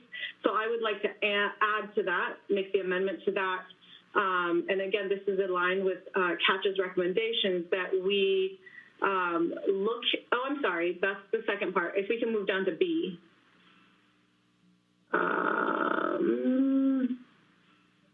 Okay, it's under 2A. I'm skipping around, but I wanted to address what Councilmember Watkins had brought up. That in addition to that we within 60 days look at launching a safe sleeping program that is that has staff and supervision, and this can be in conjunction with AFC and or nonprofits. So that's under 2A. That's sort of an amendment to what Councilmember Watkins had put up around the parking lot sites. And then we can. So is it okay if I just go through each one of these? Sure. Okay. Okay, so then if we can scroll back up. Okay, so we've talked a little bit about this piece around enforcement. So one friendly amendment, again, per CATCH's recommendation, is to include an outreach and engagement portion and to have that proceed or occur simultaneously to enforcement of the prohibited outdoor living regulations that are in the ordinance. And the outreach and engagement, again, can be done either through city, county, staff, or nonprofits or faith community. So we can scroll to the 1B. This is around the storage programs. You know, it's been brought up that this seems like a difficult piece of breaking down the tents and putting them back up. I know that we're offering a storage program, but I think that in order to make the storage program work, one piece of it is to provide transportation for those individuals who need it. And then Councilmember Brown, I believe, brought this piece up, is that how will we get this information out? So I hear that we have it on the website and we'll have printed documents, but for law enforcement and outreach workers to have these pamphlets and the maps at hand and to provide them I have Spanish translation, to have them in English and Spanish. So that's the third piece of specific amendments to the ordinance. And then in terms of policy direction, Councilmember Watkins had brought some of this up. We already talked about 2A. 2B is really that holistic approach of looking at the mental health and intervention piece. We have a lot of this in place. We have the HOPES team, we have the Downtown Streets team, the Downtown Outreach Worker, Vice Mayor Brunner brought up a lot of these programs, but it's really looking at how we can tie these programs and make the outcomes really city-centric and specific to our holistic approach to supporting those who are unhoused. And again, the little indents are kind of how they align with either CAP's recommendations and or the Homelessness Coordinating Committee. So these aren't coming out of nowhere. They're not my brilliant ideas. They've been talked about and vetted by many people for a period of time. So then moving down to 2C, this was already brought up by Councilmember Watkins, so I don't know if I need to repeat it, but really looking at the Navigation Center and where we're at with that. And then I did have some parameters around asking, that's further down, but really asking the staff to come back in a certain time period to let us know where we're at, and what are the next steps for us to move towards that Navigation Center. So then the next piece is really continuing our work with the city-county 2x2. And then there's several pieces to this as well, if you can scroll up a little bit. One is to really robustly look at our diversion programs that we have in place and look at how to expand these, including the Homeward Bound program, behavioral health interventions, and access to outreach and case management and job programming. Again, Councilmember Watkins brought this up. I would add to this what Councilmember Watkins brought up around shelter bed capacity. And then this piece of the longer-term transitional shelter to ensure housing pathways are created and create wraparound services. This is, I think, what Councilmember Brown had brought up, that we know that there's interest in the county. I think several people had brought up Supervisor Koenig is putting something forward. It's going to be viewed by the Board of Supervisors in a couple of weeks. So this is sort of linking to the work that's potentially being done at the county, but really explicitly naming it here. And the time parameter for this is, sorry, this is incomplete because we were revising as we were going. But for the policy directions above by April 2021, and then the policy directions around the 2x2 by May 2021. I can be flexible around those timelines if Vice Mayor Brunner and Councilmember Watkins are. And the note at the end is, again, that this would be part of, none of this is sufficient, and we have to start somewhere. This is a part of a larger approach, a countywide approach for us to be able to support those who are unhoused, as well as our housed community members. So I know that was a lot, and this is my first attempt at trying to weave in multiple parts of the motion, so I'll just pause there. Oh, I think I'm just going to jump in because I just want to make sure I want to repeat for the public. So I believe you had 3 language changes in the ordinance specifically, and maybe Bonnie, maybe I don't know how to do it most efficiently for you, but maybe those get a yellow highlight, or I don't know if they get turned a certain color maybe. So I just want to make sure we've got those captured. So you've got A, B, and C. She has 1A, B, and C, and then 2A, B, and C. Now, let me just clarify with you, Councilmember Contari Johnson, if you go down to 2, Bonnie, are those policy? It looks like those are more policy-related correction, correct? Right. So I would say 1A, B, C are recommended language change to the ordinance. However, 2A may also now be part of the ordinance given the direction, the amendment from Councilmember Watkins. So 2A is, would be, it looks like it would be related to the Lee section A, I can't remember but Lee, the section where you would be putting in the availability to establish dedicated sites, correct? Yes, it is related to that section. 2A would go there. And I'll just add that I think I'm really pleased to see that we're moving in a direction of specifying sites, and I think we will run into challenges if we don't have some type of staffing and supervision connected to that. Okay. So, Bonnie, look, try to I'm just trying to capture it. Okay. Okay, so so supervised sites is when you say safe sleeping sites.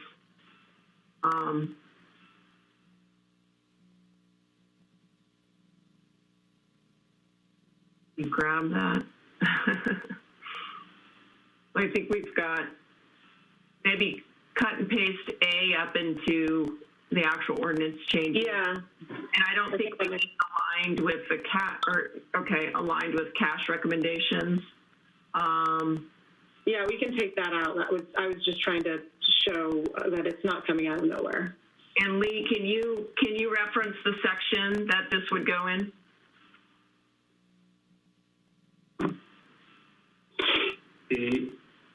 So that could go into the same section where we're talking about affirmative.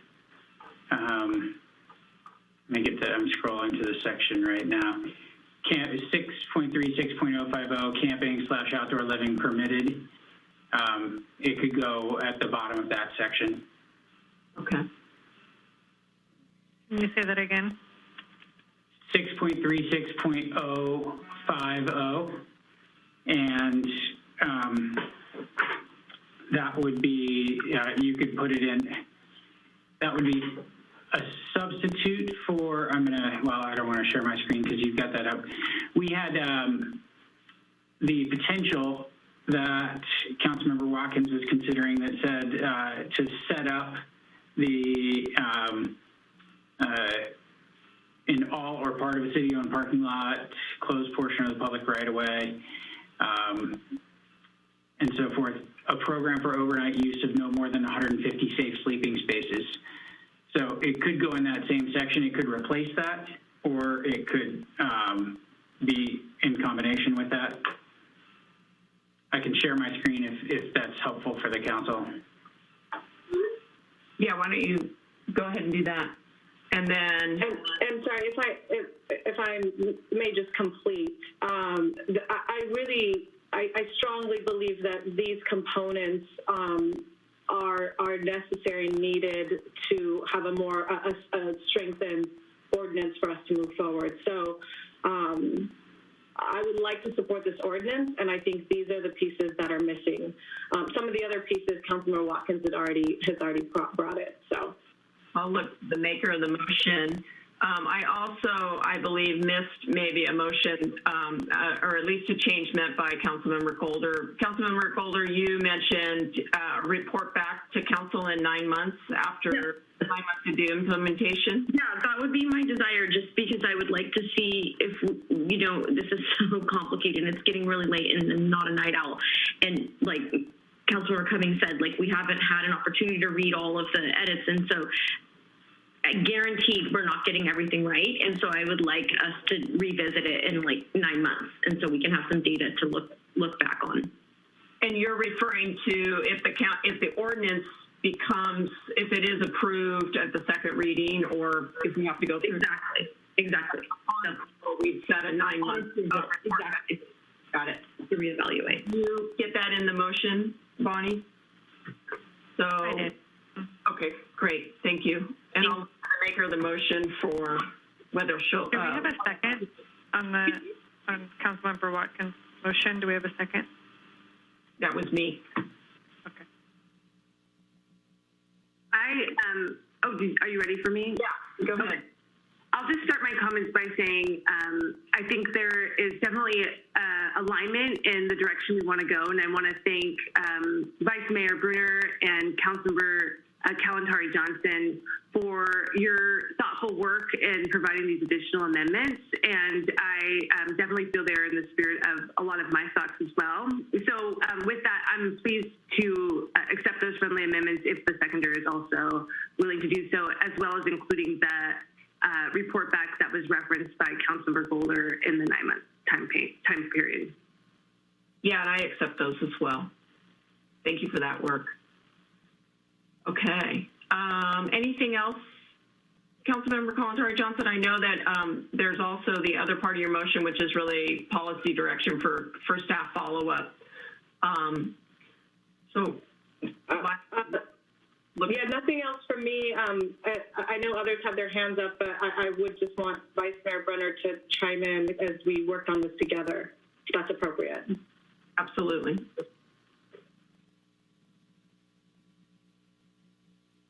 Yes, so thank you so much for walking through that. I wasn't sure how that would play out, but hopefully that, you know, these components really provide policy direction to carry forward, you know, those components of the catch recommendation as well as homeless coordinating committee recommendations. We read through a lot of those documents and work and really can help move us forward to addressing and implementing the overwhelming community input and you know, get to a point of developing the programming and the outdoor standards for everybody. So thank you for taking us through those amendments. Okay, thank you. I have Councilmember Brown and Councilmember Cummings next, and then I do want to capture, I think, one other amendment, which was looking at the time, but we can hold off on that, and then I do have one amendment myself. So, okay, Councilmember Cummings and Councilmember Brown.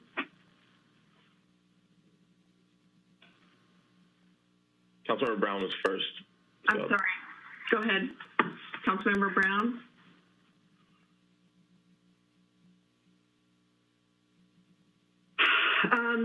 So I just have a few comments. I did have some other questions, but I didn't get to ask them, and I think at this point it's probably not worth returning to that. So I first want to say, you know, I really agree with Councilmember Cummings' comments. I think they're spot on, you know, and I won't repeat them, but they really just spot on. You know, wordsmithing this kind of ordinance from the dais going into pretty close to the 15th hour of our meeting is, you know, I don't believe it's the most effective or productive way to make policy.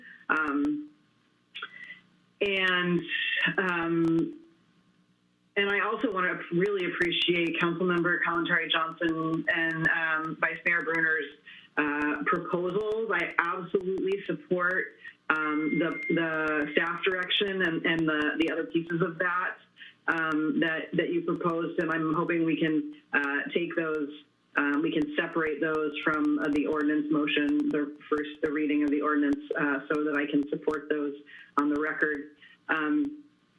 I guess because I've been thinking about this as I saw what Councilmember Kalantari Johnson provided in writing, and and I think that I get why you want to talk about doing the both and I agree. But my concern is, perhaps because I've just been through this so many times and watched it happen, the city councils, I cannot count the number of times that city councils have said, oh, of course we want to do these things. And I believe that. I don't think it's disingenuous when people council members say, we want to do that. And then there's always obstacles. But we have to do this enforcement piece now, and then, and then we'll get to the other stuff. And of course it's critical. And so I don't want to suggest that when I say this, that it's a lack of trust or, lack of, that I don't think that people really have good intentions here. And so I want to support those intentions, and I want to work with you all to realize those. It's just that, I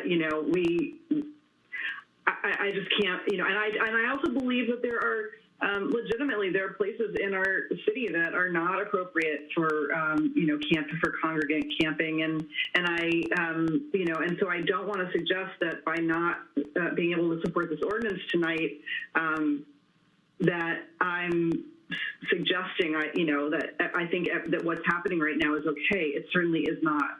I just think that there are other things that we need to tackle in order to actually achieve the goals that I think we all share. So many people have written in and talked about the kind of social, the behavioral issues, the disorderly conduct issues that are, lead to really legitimate, and then obviously the litter and all of that lead to really legitimate frustrations and fears about, what's happening in our community and, around them. And so I get that. And, but I'm also really hard pressed to figure how, making it, very difficult for people to have a place to stably be and sleep and have their belongings is going to rectify or really meaningfully address those social issues, those disorderly conduct issues. We're just, it's a city. We're a city. We have, land use and, and increasing levels of, citation infraction to misdemeanor approaches are the tools that the city can think of to address these major social problems. And, it's frustrating all around. I know others are frustrated too. So I just think a more, appropriate and effective approach would be to commit ourselves to do that hard work that we say we want to do, and to identify those alternatives before we start creating new restrictions. And, we've had multiple commissions and committees and recommendations come to us. And, and again, Councilmember Kalantari-Johnson has integrated some of those into, and identified where we've seen those. And, and yet and the catch, directed, recommended that we do this, but they said clearly, multiple times, you need to do both and you need to do them simultaneously. And that's not what we're talking about here right now. We know that when people have the ability to stabilize their lives, when they have some sense of of security, of stability, that they can actually perform the basic life functions that most of us take for granted, that it greatly improves people's chances of getting out of, sometimes terrible situations that they're in, and improving their lives. And, and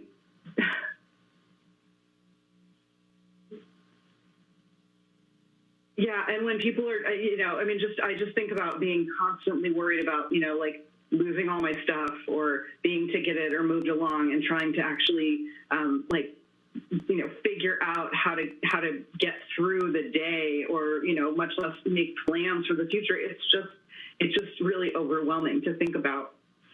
And so I'm just going to end by saying, we've received proposals. There are people in our community who have been thinking about this, who want to work with us.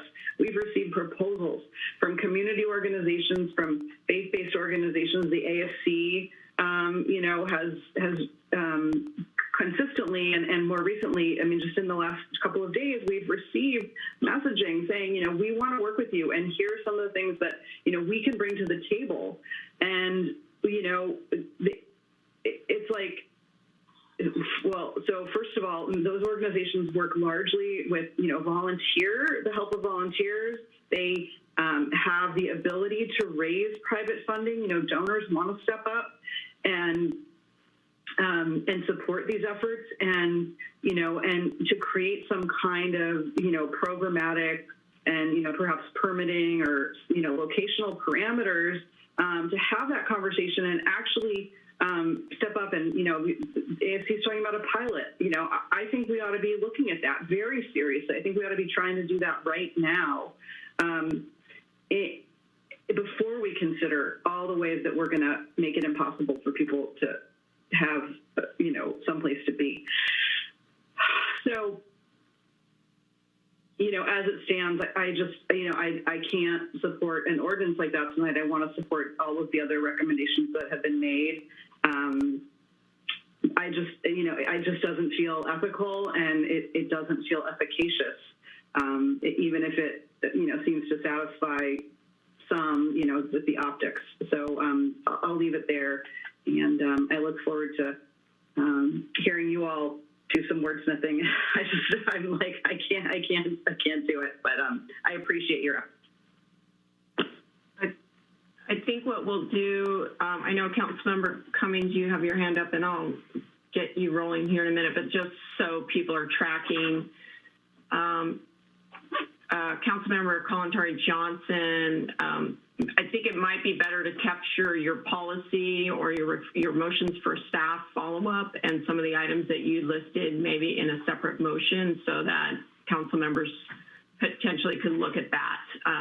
Is that amenable to you, Councilmember Watkins? Because those were more based, I think, in directing staff for additional items, but I'm happy to look at what you think in terms of bifurcating those or not. And Tony, please weigh in here if that's not what should be appropriate at this time.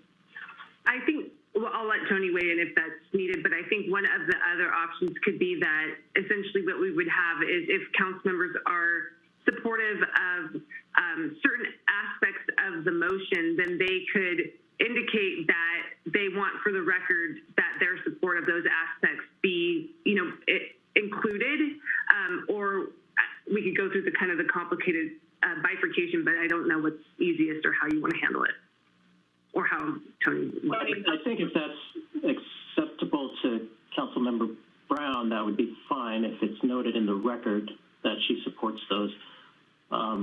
Otherwise, those could be voted on as a separate action item after the council votes on the main motion. Okay. And then I just wanted clarification, Lee, as I'm reading the ordinance, if an organization such as AFC or any other organization wanted to come to either the city on a public property with a proposal, or if it was on private property, does the ordinance allow? I believe the ordinance allows us to stand up these kinds of facilities that I think some folks are mentioning. But can you clarify that for the council? Sure. Thank you, Mayor Myers. So this is again in the camping and outdoor living permitted section.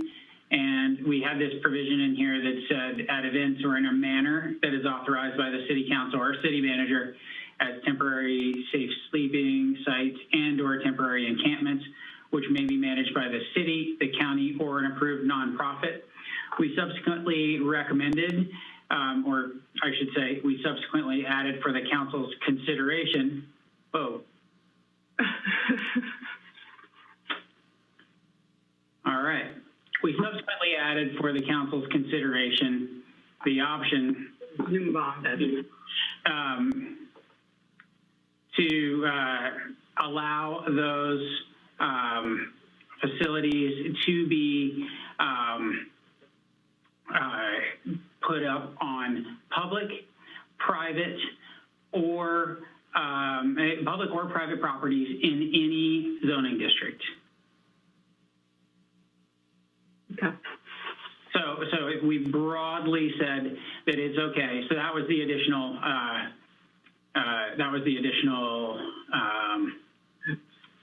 bit there. Okay. Councilmember Cummings, and then Councilmember Terry Johnson, and then I think we're gonna try to. And I will call up a non-online version of that. It hasn't been hacked into, if the council has any other questions related to that. Councilmember Cummings. Yeah, I mean, I do, because again, I mentioned this when I commented earlier, but you know, we kind of went quickly through the yellow line version with the new staff recommendations during the presentation, and personally, I haven't seen a copy of that red line version, and so for me, it's really difficult to be able to provide the appropriate comments unless we're going to go through this kind of section by section, because it'd be really good to see, and I think for members of the public, to see what that new language is. I do have some issues with the warnings, for example, and so, you know, wherever that section is, I think that it's important that everyone receive a warning. You know, if somebody receives a warning and then the police are like, we will come back, you know, you have to be gone in 24 hours or what have you, you know, that's an opportunity for people to pick up the things and move along. And, you know, regardless if somebody tears up a ticket and throws it on the ground, I think if you give them a warning and give them time to think about what they need to do to move on, and then if you come back and they're still there, there's a way to enforce. And then again, around the misdemeanors, but then, you know, just the yellow line language in general, which tonight's the first time that we've actually seen that and that the public's seen that. And, you know, I get that there's a strong desire to address these issues. I'd say that's the same for many of the issues that are, you know, occurring in our community. But I think that it's, you know, as elected officials, it's our role to be transparent with the public and to take the time necessary to ensure that the public understands what we're voting on and what we're getting the public into. And I don't think that we've done a good job with this ordinance here tonight. I mean, just to provide some of the newer council members and to talk to the public about, you know, some examples, you know, when we brought forward the removal of the mission bell, which, you know, is something that's largely symbolic, but means a lot to the indigenous people of our community and from this land and to other people in our community.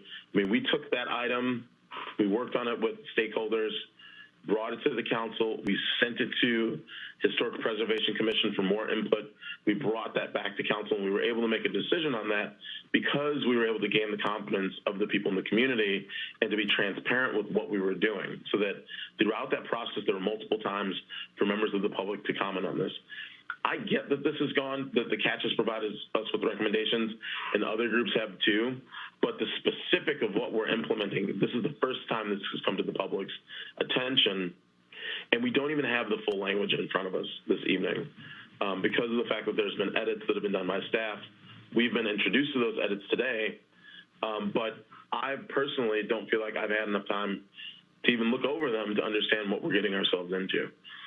And so, you know, regardless of the direction that this goes in tonight, I'm just going to say that I think that this process has not been transparent, and I think that we're going to miss out on a really good opportunity to build consensus within our community, and I think we are dangerously running the line of tearing, you know, open a wound that has been healing over the course of a year, and that, you know, by moving too hastily, we're going to really start pitting people in our community against each other again, as we've seen in previous years. So, again, I don't feel like I've had enough time to, because we just got it today, have not seen the staff's changes to the red line version. I feel like the process that we've been going through has not been clear in terms of what's being changed. I would very much appreciate if this motion could be separated, because there's a lot of stuff that's been brought forward by council members Terry Johnson and Bruner that it'd be good to see that a little bit longer and be able to read that on the screen. I would like to make a motion at some point because I think there's some other things that we're neglecting as well related to homelessness that I think we should bring forward related to the quality of life ordinances. But I do think that it'd be good to have these separated out and to have more transparency around what we're doing this evening. And I feel like that's lacking. Councilmember Kalantari Johnson, and then I've got Councilmember, let's see, Vice Mayor Brunner. I think Councilmember Brown was ahead. Brown was ahead of me. Brown was ahead of you. Okay. Can we get the red line version? Because I was going to ask, is that the best place where people want to go? It's 11:30 now. The red line version has been emailed to each of the council members, so you have the version that it does not include Councilmember Kalantari Johnson's edits. I wasn't able to capture all of those and bring them over into the document, but it includes the other edits. It includes Councilmember Watkins' edits and the edits that Tony Condati added in changing the residential, where that residential allowance was located. And that was just sent out right now, right? Or was that sent out? Yeah, it was sent out maybe a half hour ago or something like that. Thank you. And Mr. Condati, I might just have you jump in here for a moment.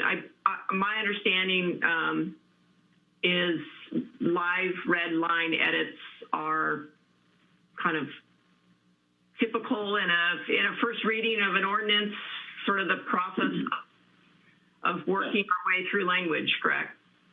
Yeah, the first reading is your opportunity to make tweaks to the ordinance, and you can do that so long as they're made before the ordinance is introduced. Otherwise, they would have to be brought back for another first reading at a future time. So these edits can all be approved by the council this evening if there is a majority of council members in favor of them. Okay, thank you for the clarification. Do council members have the ability to pull this up? We can run through this. My count, I think there's about 10 changes in the language. But it's our pleasure. Okay. I'm trying to honor the process. And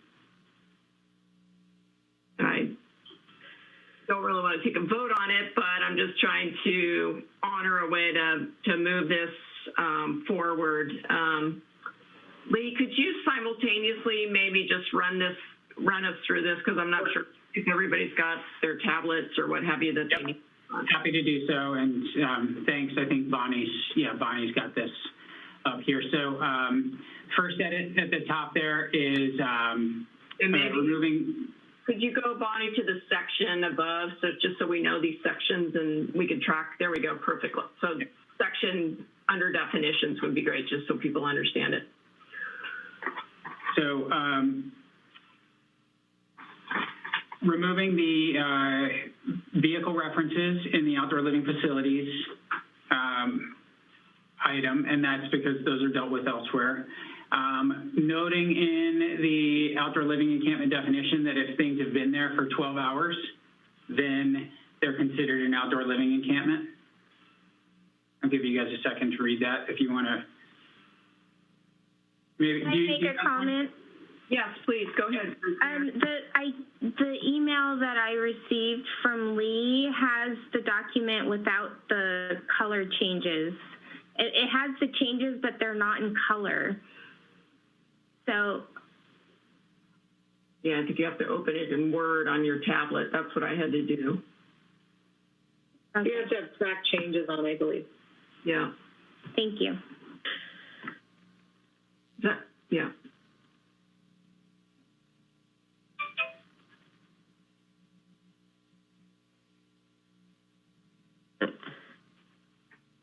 And still going down. I think you might have. Yeah, Donna wanted to make note of the section, so it's private property.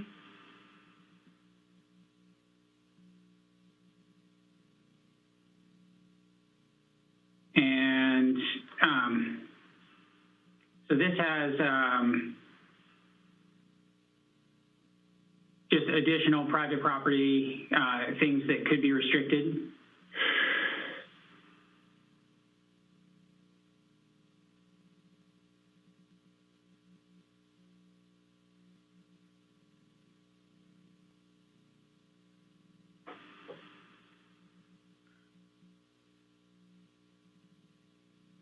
And then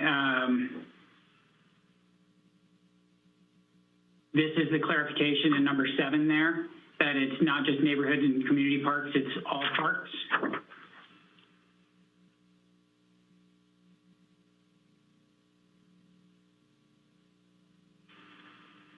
And then it's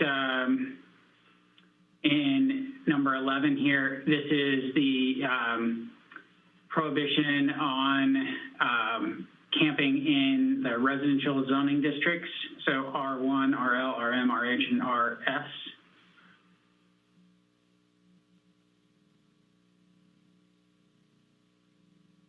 The hours were discussed.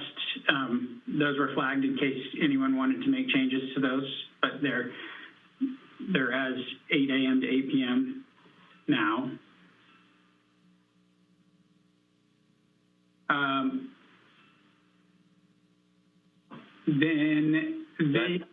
Yep. I was going to ask the mayor a question. If we want to make changes as we're going along through this, do we just speak up, or how would you like us to kind of chime in for those changes? We could, I was hoping we could go through these. Tony, I guess we should do by motion with each change. That is certainly one way that you could do it. Mm-hmm. Can these be adopted sort of as a package in concept, or I'm just trying to understand the most efficient way, but if individual council members have specific changes on these language, I think we will have to work through them. That's right. So if council members would like to discuss or make modifications to any of these provisions, it might just be a good idea to flag them and come back to them so that we can sort of gauge whether there's a council consensus on, in general on the individual modifications. And then I just want to call on Councilmember Colleen Tari Johnson and Councilmember Bruner next. Did you guys have clarifying questions or additions to? I just didn't want to make sure you had that. No, I think I had my hand up because there was a request to break up the motion, and then Councilmember Watkins asked if we could keep it together but have council members address which pieces they support, and I would like to go in that direction. That's why I had my hand up. And just wanted to acknowledge both Councilmember Brown and Cummings' comments, and appreciate and hear where they're coming from. So, great, thank you. Okay, Lee, I'll keep going here. So this has the additional allowances for families with children and for caregivers associated with individuals with a qualifying disability. Any council members want to flag this change?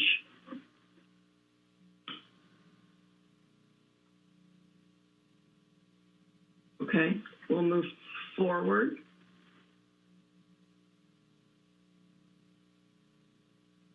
This next one is specifying that the physician's verification of qualifying disability shall be evidence, but not necessarily binding evidence. Any comments from council members on this change? I have a question on that.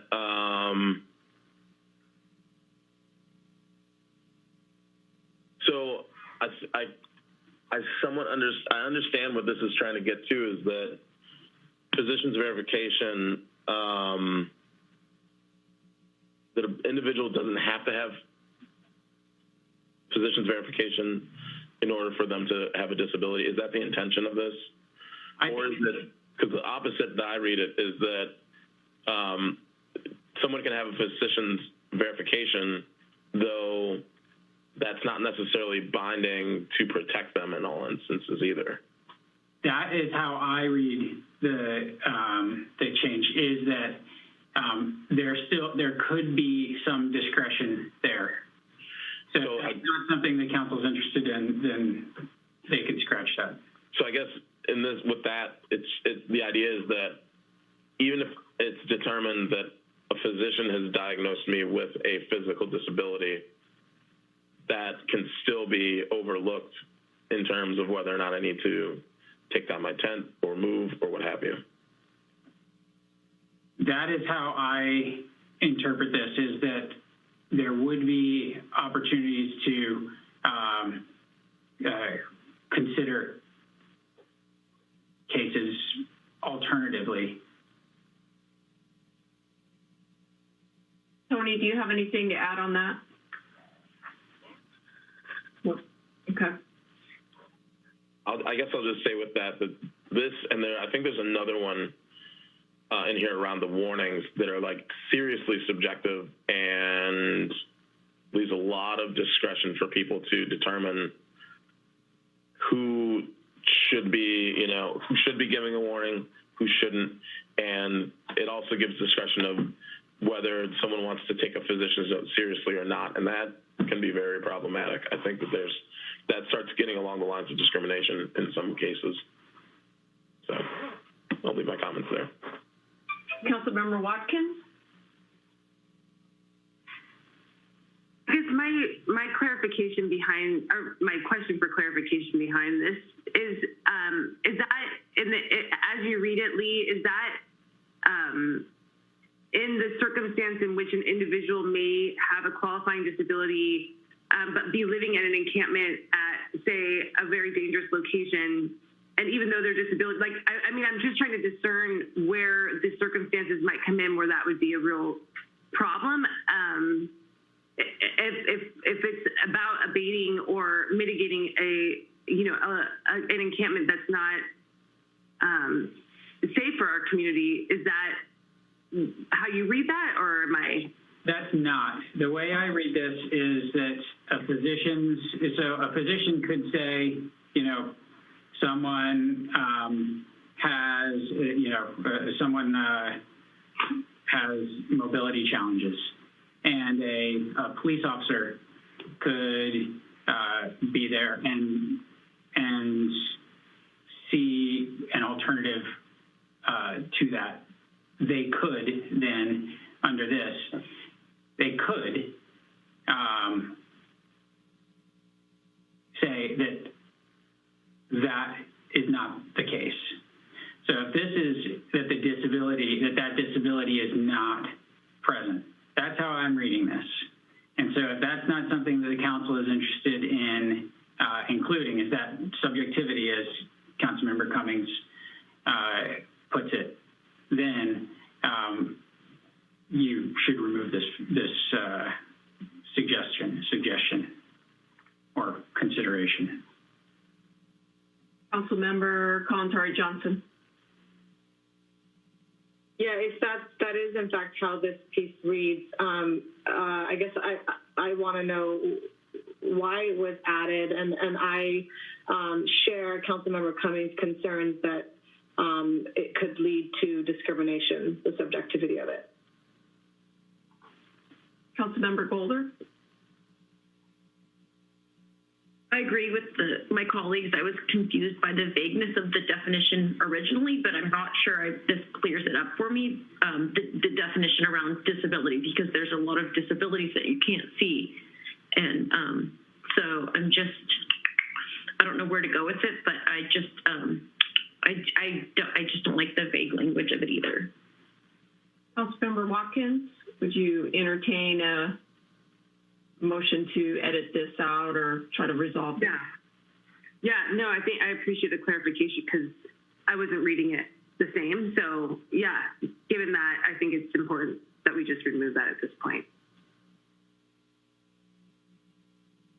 We're going.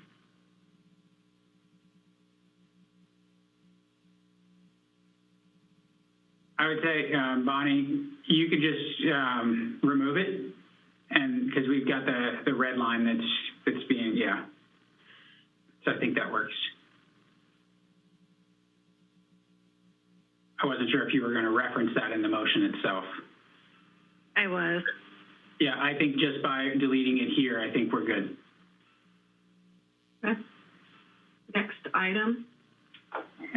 So the next item is, these are reasons why things could be closed. So cleaning, maintenance, limiting the incidence or frequency of the sale of unlawful drugs, limiting or controlling the incidence of crime, the incidence or frequency of domestic violence or other violence, limiting the accumulation of debris, garbage, and syringe waste, limiting the amount, duration, and effect of urination and defecation on public and private property, limiting the duration of adverse effects on the surrounding area, neighborhoods, and businesses, and or addressing health and safety concerns. So it adds in additional clarifications on why the city manager could close an area.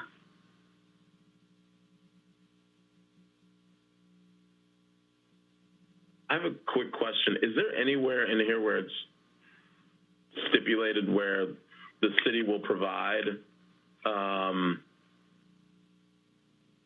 whether it's porta potties or hand washing stations, but sanitation facilities where these outdoor living environments are going to be identified? Because I see where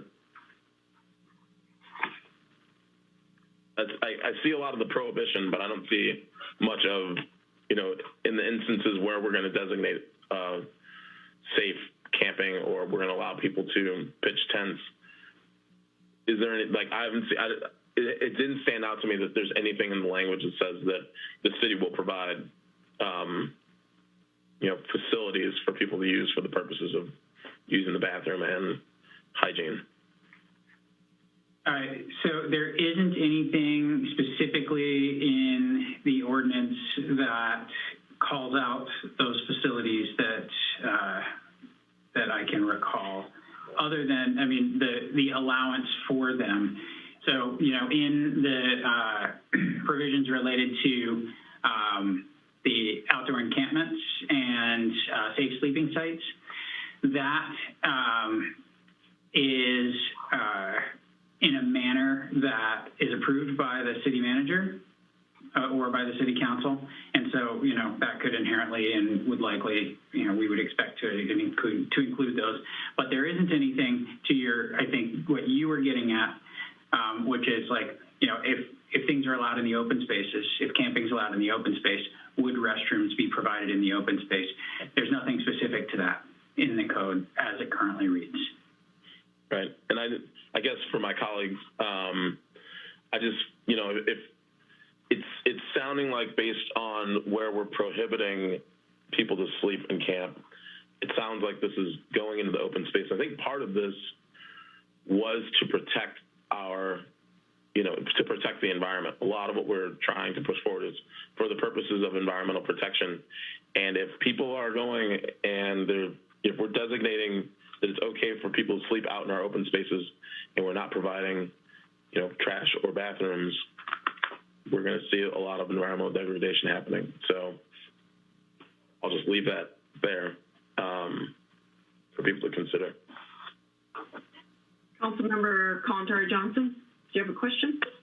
Just a comment. I think Lee addressed it, but that would be part of that amendment that was proposed, that we look at a safe sleeping program. That's part of that model, is my understanding. Yes. Yes, the restrooms would be, if we had a safe sleeping program, we would include restrooms and hygiene stations, hand washing stations, as well as looking to all the other provisions that would be expected elsewhere, you know, areas being kept free of litter and so forth.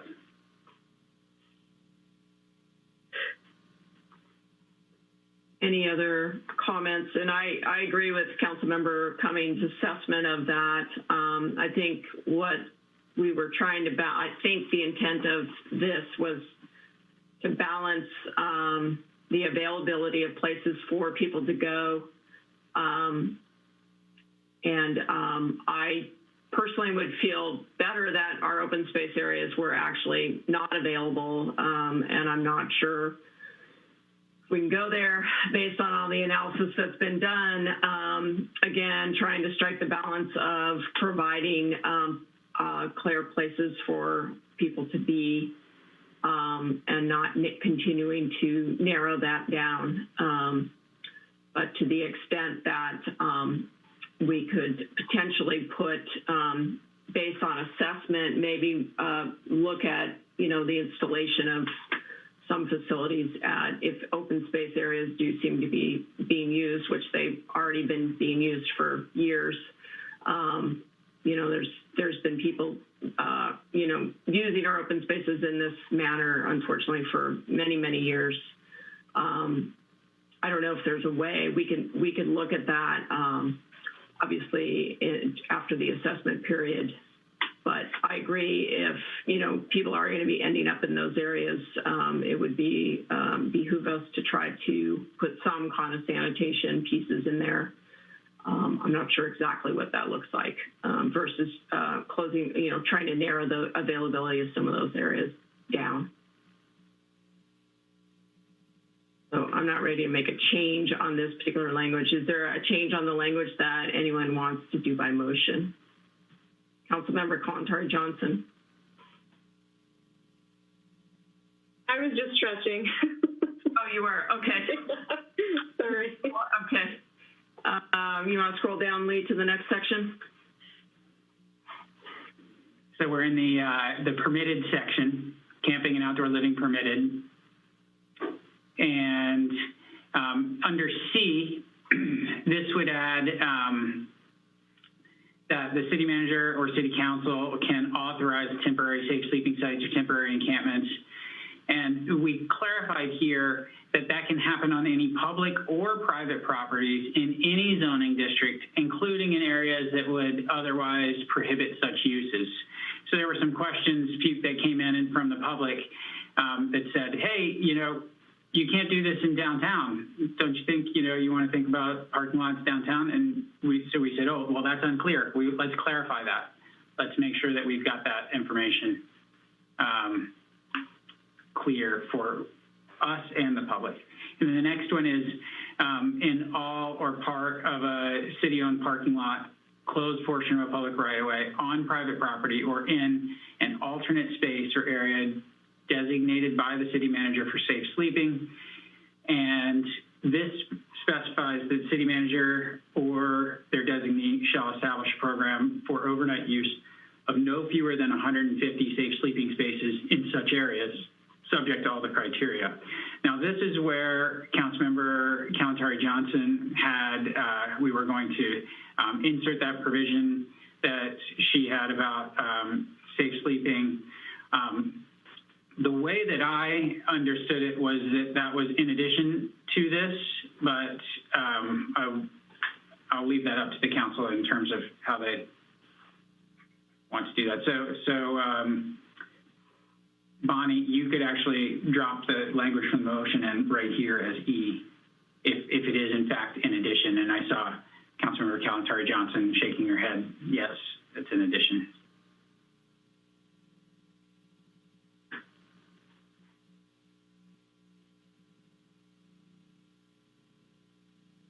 I had too many things open right now. Can we go back to that for, sorry.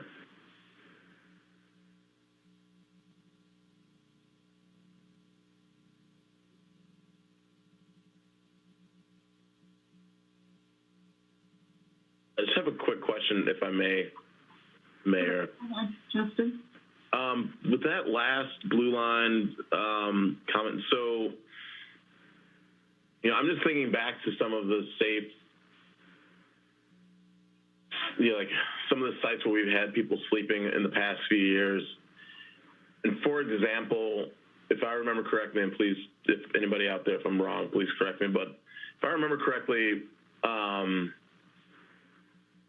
at 1220 River Street, I think it was about 80 tents that we had allocated at that site. And so, give or take, maybe 100 people plus. And what I read in the blue, what we see here in blue is that, we can't set up an overnight sleeping program for fewer than 150 people. So I'm just wondering if that is kind of the intention. So what that means is that if we wanted to set up a smaller site, especially during COVID where people have to socially distance, if we wanted to set up a site for people that's less than 150 individuals, then this actually prevents the city manager from doing that. The intent here was to actually require the city manager to set up at least 150 spaces throughout a number of areas. So, it could be one large one of 150, or it could be, 15 small ones of 10. But the intent here was to require that. So if there's some misunderstanding, we should probably look at some quick wordsmithing. So the program for overnight use, which cumulatively has, instead of, which cumulatively has no fewer than 150 safe sleeping spaces in such areas.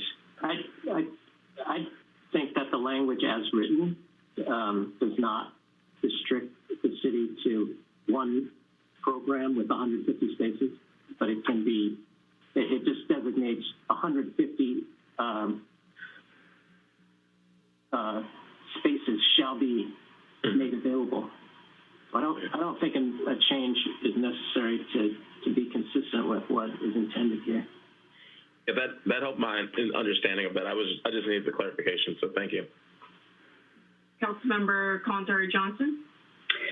Yeah, just two things. I think for Bonnie, I think just to add, within 60 days of ordinance passage might complete my addition to it. And if we want to have, an alignment with the CAT's recommendations or something like that, I think that should complete that. But to the, so hopefully that is clear for Bonnie, or you can just drop in what I sent you. Yeah, am I just copying and pasting what you sent, or are you gonna wordsmith it right now? You could copy and paste what I sent, but I think it's all here, and it just needs to have within 60 days of ordinance passage added to it. Because the safe sleeping program is listed here, right? So this is your language from what you sent me? Yeah. I'm just wondering if it's saying the same thing, but it's specifying within 60 days. But we can leave it in there just to make sure it's all there. And then I'm just wondering, oh, sorry, go ahead. Sorry, Lee, this is more directive because it has specific dates. Yeah. And so this, post this one right here. So I think the issue, yeah, go ahead, Lee. I was going to say, so is the intent, Councilmember Kalantari-Johnson, to combine these? Yeah, I think so. I think yes, the intent is to combine them. There may be just a couple pieces missing from item D, from what I proposed. So I think that we can add the date in and the 60 days, and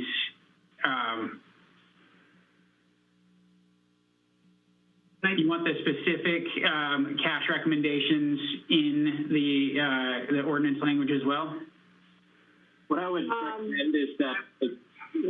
recommend is that direction be given as a separate motion or as part of the motion that includes approval of the language of the ordinance, because they have a number of things in there that, for instance, the catch is not defined in the ordinance, and the catch's recommendations aren't referenced in the findings or anything of that nature. And so I think that would be better included as a motion to accompany the ordinance. Otherwise, we could spend a fair amount of time finessing that language to incorporate it into the language of the ordinance itself. Yeah, I think that's fine if we want to just add the safe sleeping program with catch recommendations in the lump with the policy recommendations, and just have this launch a safe sleeping program within 60 days of ordinance passage and no later than June 30th, 2021. Maybe we just have that piece of it, and the reference to catch can be part of the policy recommendation, if that makes sense. Yeah, I think that works because the dates are the dates work. If it's accessible, it looks like Susie might have something to add. Yeah, go ahead, Susie. Yeah, thank you, Lee. And I just wanted to mention, in contemplating the safe sleep these for the last several months, if not years, that I think at this point, if there is an intention to move forward with a program with pretty significant haste, I don't think the 150 number is realistic, nor do I think that we will actually be able to meet that expectation. So my recommendation is to actually phase that in eventually, but for the first part of this program to really not focus on any more than about 60 spaces. And I think we, per Councilmember Golder's recommendation, this certainly can be reevaluated in 9 months, but I just don't think, I think we might be setting ourselves up for failure with so many. Yeah, that was going to be the second part of my question, is how feasible is 150? Councilmember Golder, and then, yeah. Go ahead, Councilmember Golder. I said a quick question for Susie. Susie, how long do you think it would take to get up to 150, like realistically? Well, I think what you want to do is build a reasonably managed program, until winter shelter season, collect some data on how the programs are managing within the sites that have been selected, and then also be able to evaluate demand. I mean, we're really not entirely certain what demand is going to look like for these programs, and so I think, maybe the objective is to evaluate sometime in early September for around the question of whether an expansion is required. But at this point, I would not expect the need to look at that, and I think it should be data-driven between now and fall, for instance. So are we comfortable with maybe not putting timelines on all of this in the ordinance and looking at future staff direction, potentially even at the second reading, so we can clarify all of that with staff direction in terms of some of these timelines? I think the key with the ordinance maybe is to try to keep the language as long-lived as possible to the extent that we can. Councilmember Kalantari-Johnson. I think what I was hearing as a suggestion from Susie was the keeping this to move forward with the programming within 60 days, but limit the safe sleeping spaces to 60 for now, and then when we revisit in 9 months or in September, that we could look at expanding that. But having the parameter of standing this up within 2 months of the ordinance passing, I think is still important to have.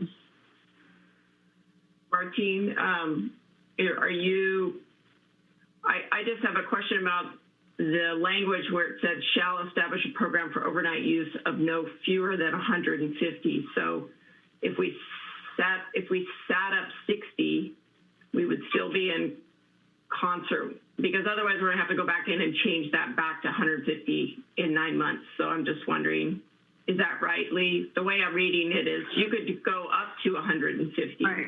minimum, right? So That would be okay?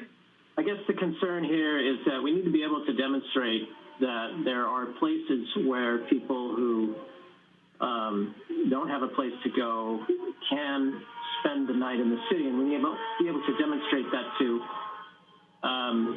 Judge Van Keulen at some point, or another judge in the event of a legal challenge.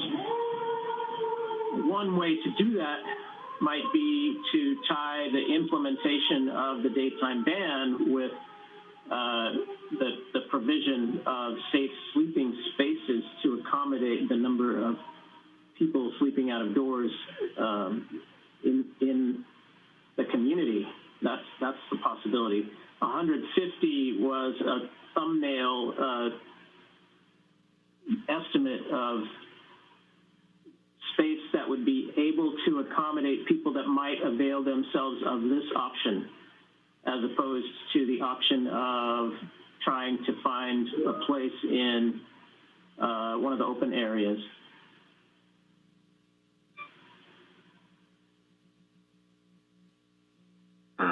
Councilmember Watkins, your thoughts on this as a motion maker?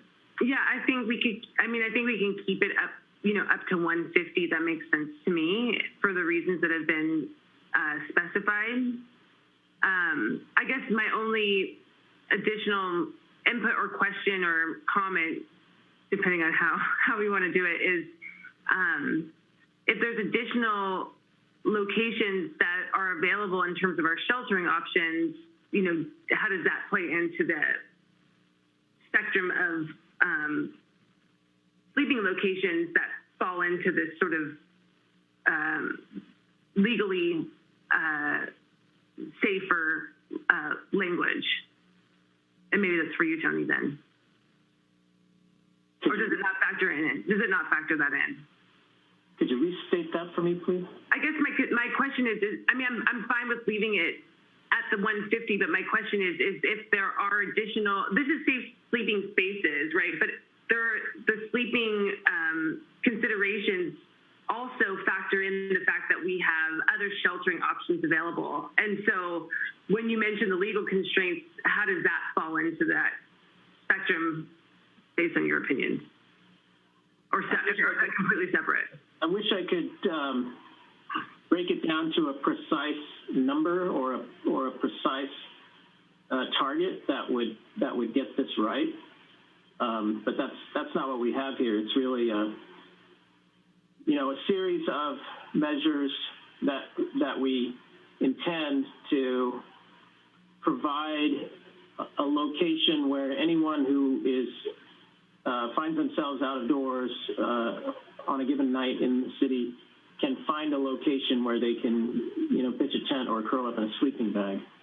So this is just one component of it, and I don't think there's any, or at least we certainly have not been able to, just given all of the different factors and uncertainties that we've been talking about, we haven't been able to pin down a precise number or where we get it just right.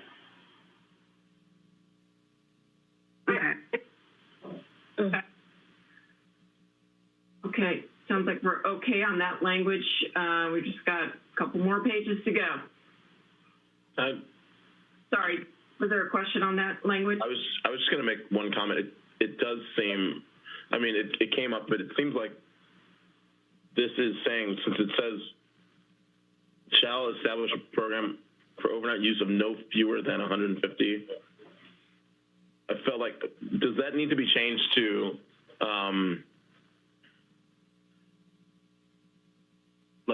to or greater than 150 if we want to have fewer than 150, because the way that it's stated right now is that it's 150 is the minimum. And it sounded like there was a desire to have an opportunity to have less and build up to that 150 and above. But the way that that's stated, the way that I'm reading it, is that if it says no fewer than 150, then that means the city manager is obligated to establish at a minimum 150. So, I mean, that's right, and I think that's a good comment. The way I envision that being implemented, and I certainly think that it's possible that we'll be coming back to the council with fixes to this ordinance, but the way I anticipate that being implemented is as we do public outreach and we do establish storage facilities, and as we do a lot of outreach to the homeless community, this can be implemented as part of that, but it doesn't require that on the 30th day following the second reading, we go out and mark 150 spaces in parking lots in the city. Councilmember Watkins? I mean, I appreciate the clarification, and I think that where I was coming from is that if there are better sheltering options available, we also want to direct individuals to better sheltering, right? So that factors into it. I guess what it speaks to really is what I think Susie brought up, which is essentially how do we become eventually data-driven in regards to what our provision of these options are, right? Right. But starting with this, I understand, so I'm comfortable leaving it at right now. Okay. Next page, please, or next comment, change. Okay, these are the additional criteria under which the camping has to happen, and it just clarifies electrical connections or taps. We just had taps before. The next section, E, specifies that campfire, it calls out some additional types of fires, and it specifies that lawful campfires within designated fire pits are acceptable. I'll give you a second, maybe give everybody a sec to read that, Bonnie, even the top part.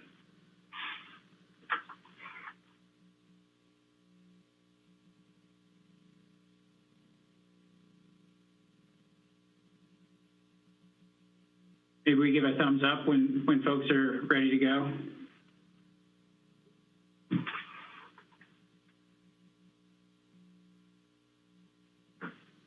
Everybody have a chance to read these two?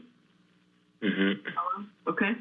The second one as well, the F, that's keeping trash in a box and actually picking it up. So removing it at the end of the stay. Everybody okay with that? Box or bag or similar. Okay. This one, question. Go ahead, Renee. I have a question. Okay, so I was just thinking, like, logistically, if it was me and I was packing up my camp, then where am I supposed to take the trash? And so I'm wondering if we can have dumpsters or place to put trash at the same place where people could store their belongings. I don't know if that can be where we could put this, like, as future direction or somewhere in here, but it just was like, if we want people to clean it up, where are they going to take it? That's one of my thoughts. Thanks. Yes, that I think is something that would provide that opportunity to comply and encourage compliance.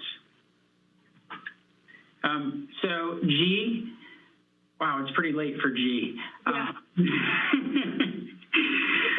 So G is this.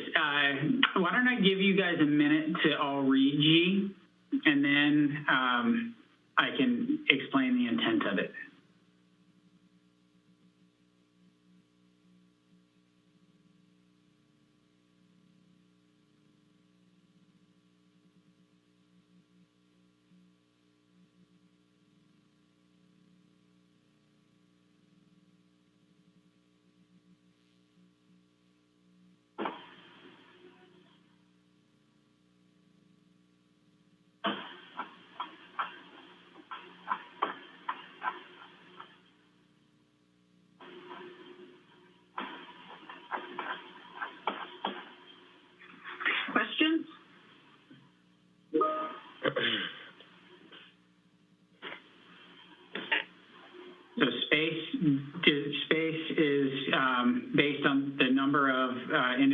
with a qualifying disability, as well as their caretaker.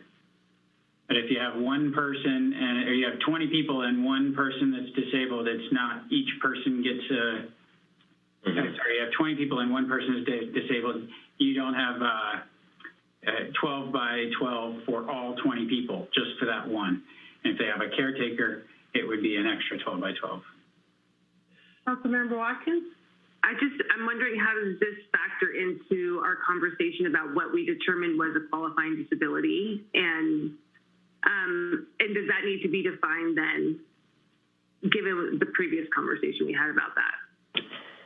Yeah, I think that the qualifying, this would just refer back to the prior language regarding qualifying disability. The council chose to remove the section that provided discretion. So then it would revert back to the definition that says, and Bonnie, if you wanted to scroll up, we can get to that. If you scroll slowly, I'll tell you when. Keep going, keep going. Other way, sorry.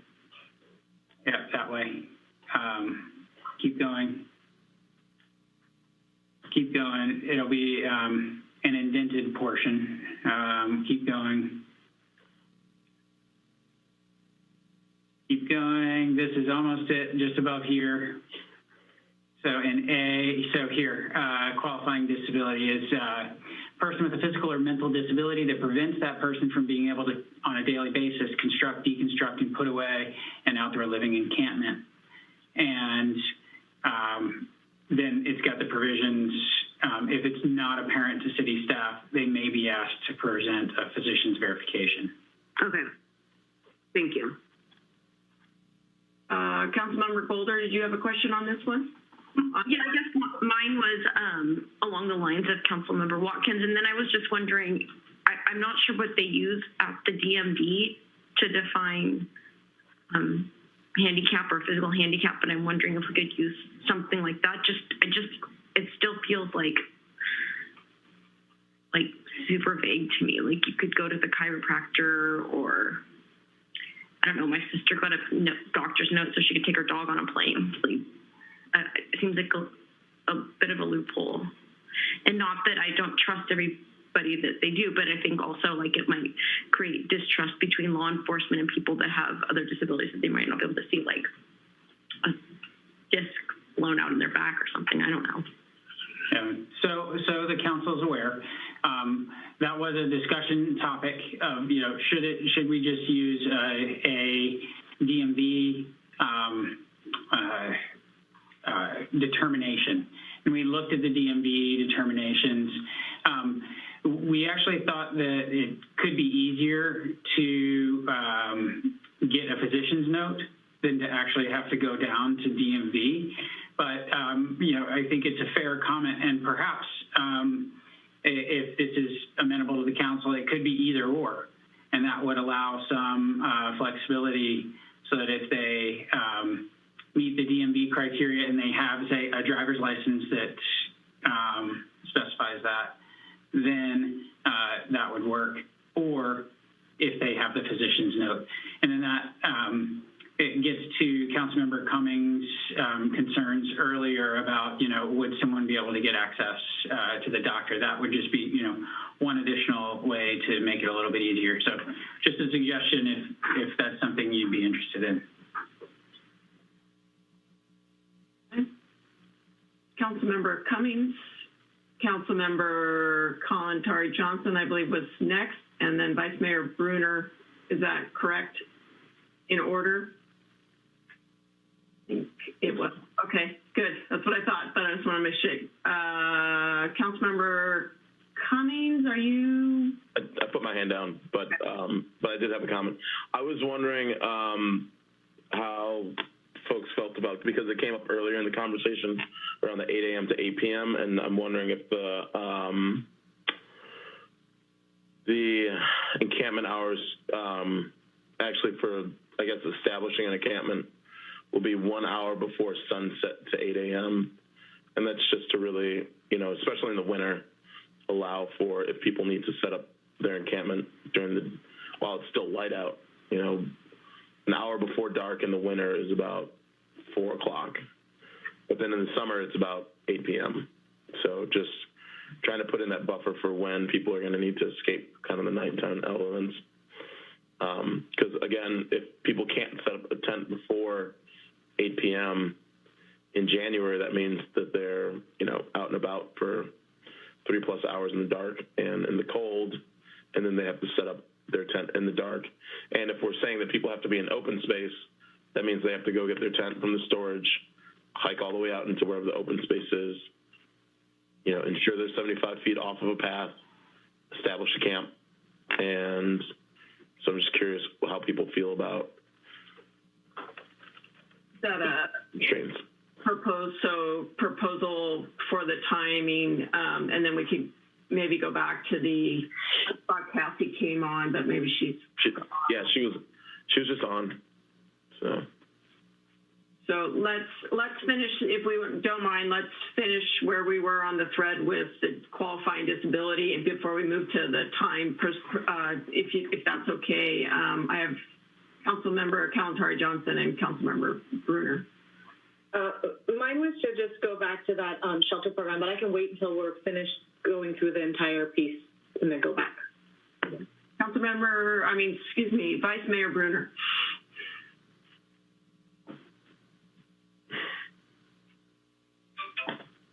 No, hand down.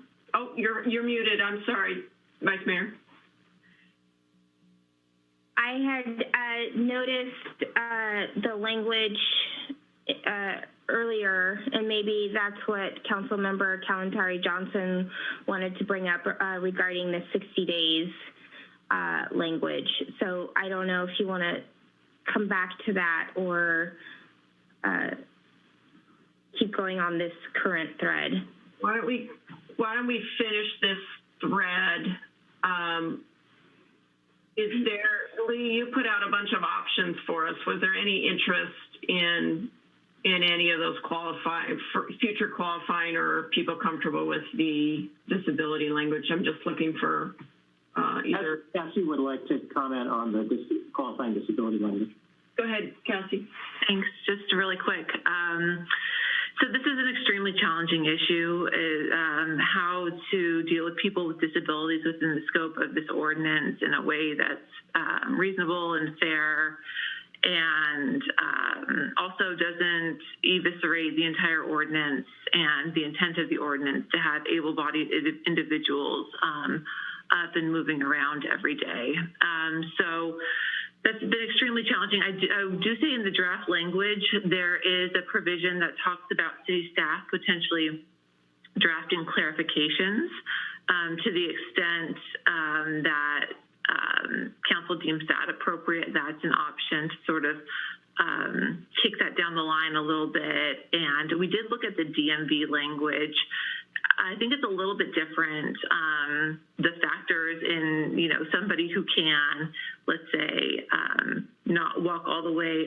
It's similar, but it's a little bit different, because what we're looking for is people who really cannot do what's required every day by the law, which is disassemble and reassemble their encampment every single day. So I think some of the factors are similar to the DMV language, but some of it's a little bit different. And I think within the scope of the current language, we could sort of leave it up to staff to figure out some regulations later, or you guys are free to do that clarification tonight.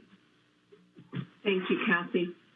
I think with not being an attorney and having the kinds of things the eye to the kinds of things, I think if it's the council's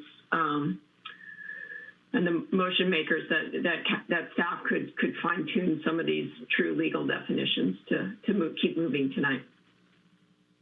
Looks like everybody's got consensus on that. Okay, so we will keep moving down the list then, and then I have not lost track of the next proposal, since we do have a question around the timing proposal to change it from 8 a.m. to an hour before sunset to 8 a.m. was the proposal, correct, Councilmember Cummings? And the motion maker, is that amenable to you? Was it an hour before sunset and an hour after sunrise? Or no, I'm sorry, it was an hour before sunset to 8 a.m.? Yeah, I'm open to that at this time. Does that work for you, Mayor? Yeah, I'm just wondering about whether if 7 a.m. might be better, just in terms of people kind of heading off and moving around in cars and things like that. 8 a.m. is a little more of a active period of time. So an hour before sunset to 7 a.m. Sure. Okay. Okay. Okay.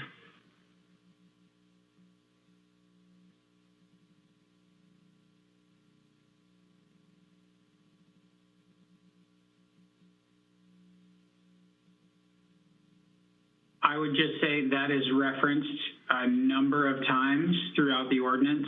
So if council could include as part of their motion for us to rectify those other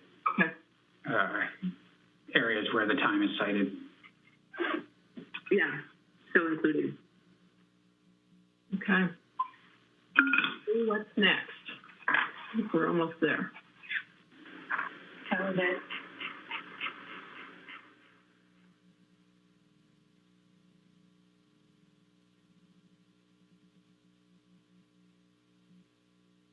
I believe Councilmember Cummings, you had a question. I believe you had mentioned earlier that you wanted to talk about the warning language. Do you want to visit that? That's not redlined for tonight, but if you have proposals, we could, I assume, let's go ahead and talk about that. Sure. So I think it's in section 6.36.070 penalties for violations. The third line, it says cities. I'll wait till you get to it. So in the third line on the right, it says city staff shall consider giving the person a verbal or written warning before an infraction citation is issued. And I don't know, I just personally feel like that, again, is a gray area with where the discretion that's provided could lead to, people favoring to give certain people warnings over others. And I feel like it might just be, in order to be consistent, just giving people warnings, verbal or written, before issuing an infraction citation, I think would be appropriate. And the way I think of this too is that if someone gets a warning on, Monday and then they're encountered again on a Friday, I don't know if that would necessarily constitute needing to give an additional warning again, or if there's, if we want to put timelines around if somebody's issued a warning, so say they're issued a warning and then a month from now they encounter that officer again, do they get another warning? Or if they end up in another part of the town where they didn't know that they could camp, do they get a warning? Because I just think that, one, it's removing that discretion of, somebody coming across someone and saying, I'm not going to give you a warning, I'm just going to give you an infraction. And they legally have the right to do that, versus someone getting a warning, and given that it's not really clear where people are supposed to go to figure out where they can and can't sleep, if somebody gets up and moves and they are still in a no sleeping zone, do they then get an infraction or do they get a warning again? And I guess the efforts that will be made to ensure that once people are warned, that they're clearly given,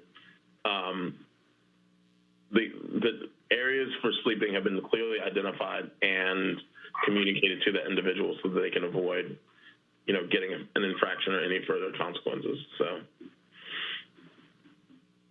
Tony, do you want to take that one on? I mean,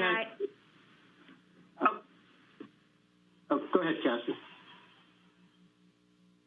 Is that Cassie? I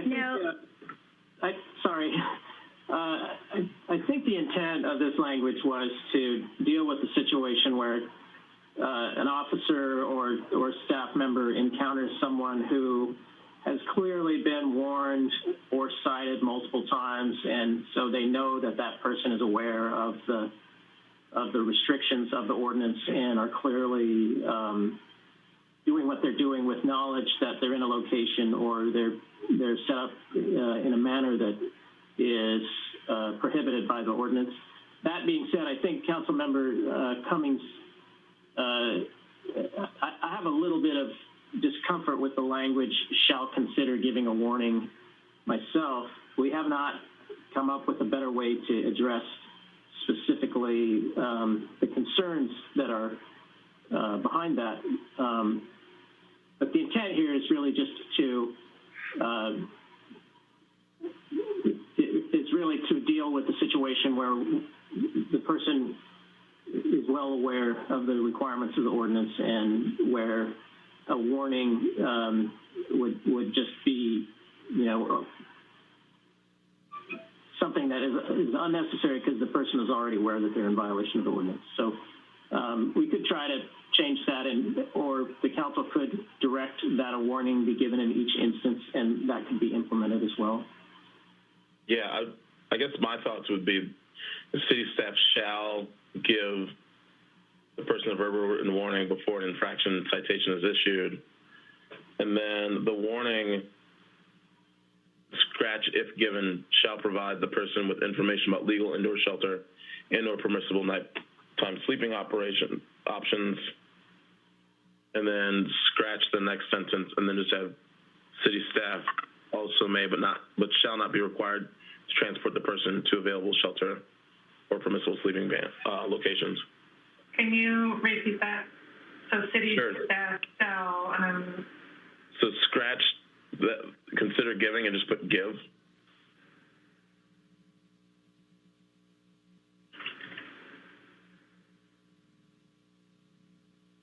And then in the next sentence, scratch if given.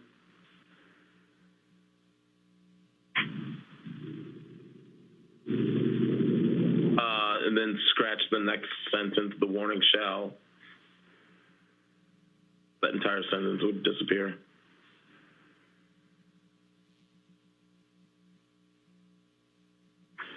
Right, that's it. If I can interject here. Sure. Mayor. Oh, sorry.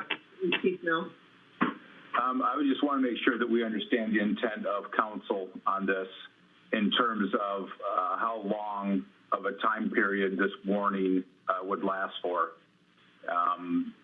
Logistically, it could become very complex to try to get all the warnings given to a particular person, and how we don't necessarily have a record system in place for that. So,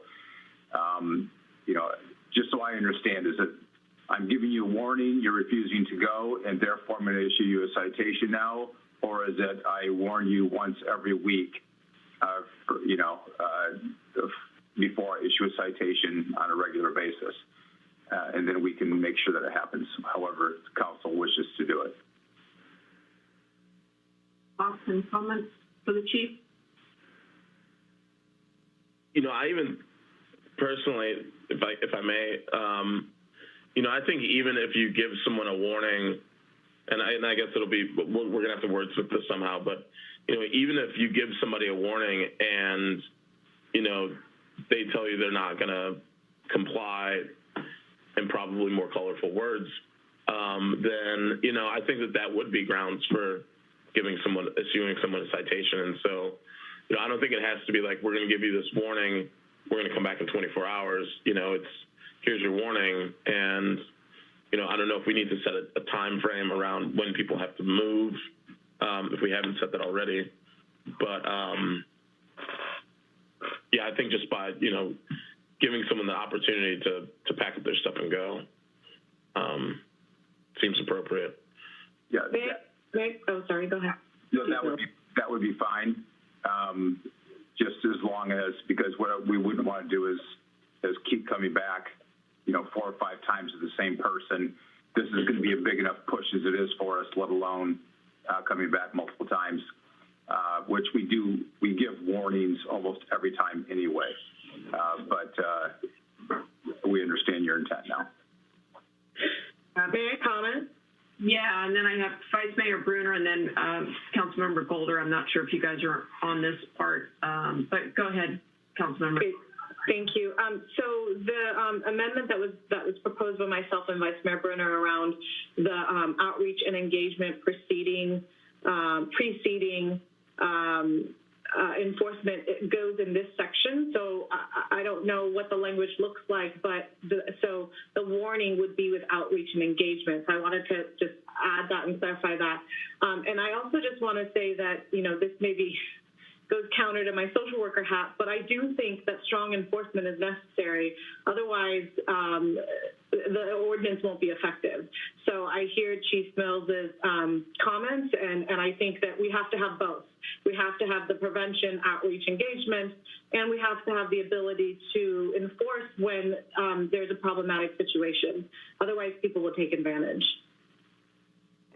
So on that note, I think that at the end of this paragraph is the place where the language suggested by Councilmember Kalantari Johnson could be inserted with the modifications that were proposed if they're acceptable to the council.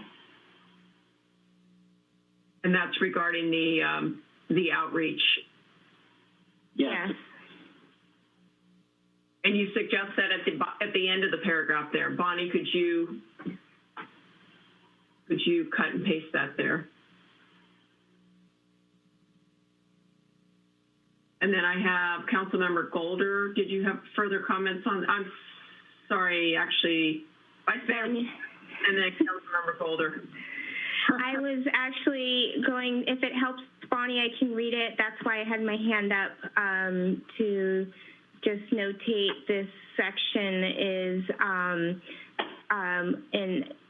in the friendly amendment section that we put forth. So per the CACH's recommendations, ensure that outreach proceeds or occurs simultaneously to enforcement of prohibited outdoor living to the greatest extent possible, for instance, when public safety, or except for when public safety, life safety is not under immediate urgent or threat. Outreach could take the form of city, county, nonprofit, or faith-based contact with identified individuals on a complaint basis or within a structured proactive program.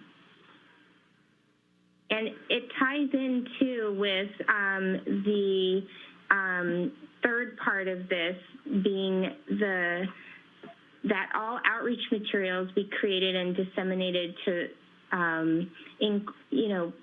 hard copies, paper versions, to remove all barriers to access of the information.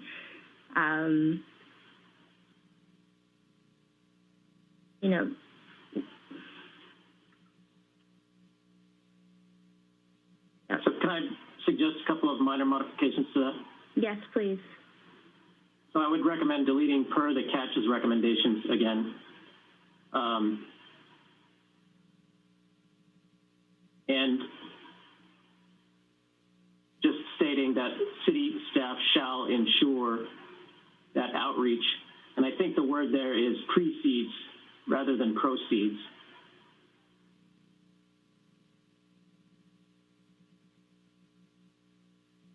Correct.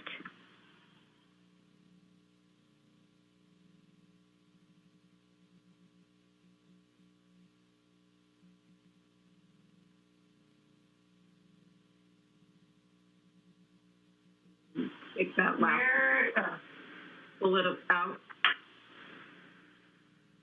Bonnie, I'm sorry. No, Tony, would you remove the reference on the last bullet as well? The bullet, yeah, I think that was a rationale for the language, not the text that Councilmember Kalantari Johnson was suggesting. Councilmember Golder, do you have questions on this? It's about the warning.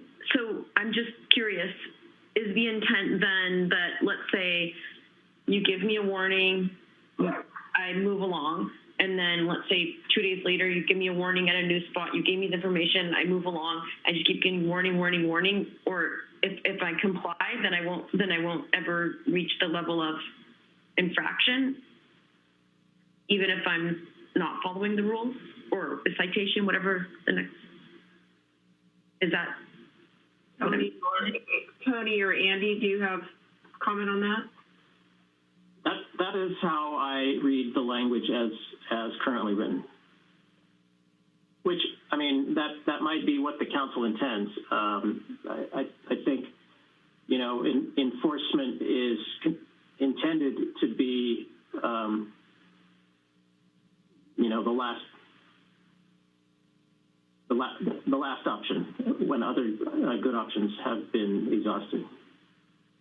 So even if I'm not really complying with where I'm supposed to be, if I just keep moving from place to place where I'm not supposed to be, will I still just keep getting warnings? That's what I mean. Like, if I... Do we need to have language if we wanted to? I think Councilmember Golder, and this was kind of part of what I was going to mention with the warning, does it need to specify verbal warning, written warning, you know, within the hour or 24 hours or some time frame, the manner and the time? Does that need to be included? Or I guess my concern is that, like, maybe one or two individuals make enforcement really hard for a couple of, you know, for people by just, you know, manipulating the warnings. I don't know. I have a quick question, if I may, Mayor. Yeah, that's fine. I guess I'm just wondering if at a certain point this is sort of discretionary for those specific individuals that might have frequent contact with law enforcement. If as written, it kind of provides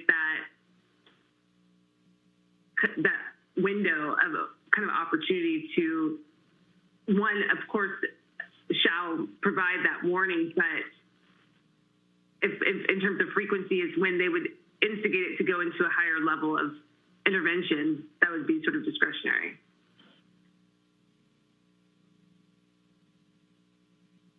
I'm going to look to Chief Mills to weigh in here. I think we're trying to create something that works in the field. Kind of, I think I rely on your expertise to try to see what this language, this trying to look at it from the implementation perspective. Yeah, from an implementation perspective, we certainly can give a warning when we contact people. The more specificity you give us, I think the better, so that we understand your intent of what you're trying to accomplish. But from an operational perspective, we've got to give our officers enough authority to do their job. And so if we warn somebody on Monday, and then we warn them on Tuesday, and then we warn them on Wednesday, then we might as well not issue any citations. Mm-hmm. You know, that's, I think that we've got to give them the tools they need to go out and in good faith cite people after the person has been warned adequately. And the definition of adequate to me is if we give them a flyer that is approved by the city manager and myself to define where they can go, and they choose not to, then I think that the only thing left to do is start citing them until they comply. So multiple contacts at different sites is not envisioned, I don't believe, would not be envisioned as, but I'm happy to hear additional council members. And Lee, I see you've had your hand up for a while, and then I'll, Councilmember Cummings. Separate issue for me. Thank you, Mayor Myers. Related to the hours that I'd like to revisit when the time is right. Councilmember Cummings. Yeah, I was just going to say to the chief's point, you know, and I've been thinking about how to articulate this, but you know, I think the intent is that individuals who are contacted are going to be given a warning, and that there's no gray area around whether or not someone who's initially contacted is going to receive a warning. And then I think after that initial warning, whether it's subsequent warnings within a 30-day period, I think it also depends on how often we're going to be switching around where these sleeping sites are. Because if we say 1 week you can go here, and then, whoops, it's, fire season or endangered species mating season, we have to close down this area, we have to reopen another area, then does that person then, I think that anytime we reset, that would, also kick in a new kind of warning period. But I guess what I'm trying to get at is that I understand the police chief's concerns, and I think that to the extent that we can put in some language around adequate warning and noticing that would then allow for enforcement to occur makes a lot of sense. So I might have some suggested language here in a second. Okay. I think that if we have that there is clear record of prior warning within a reasonable amount of time, we can do that through our computer-aided dispatch system or written warnings. We can figure that piece out of the field interview. Then I think that the officers could go ahead and be confident that the person has been warned and given the proper information. So do we need to change the language to say city staff shall give the person, instead of a verbal, change a to adequate in that sentence there?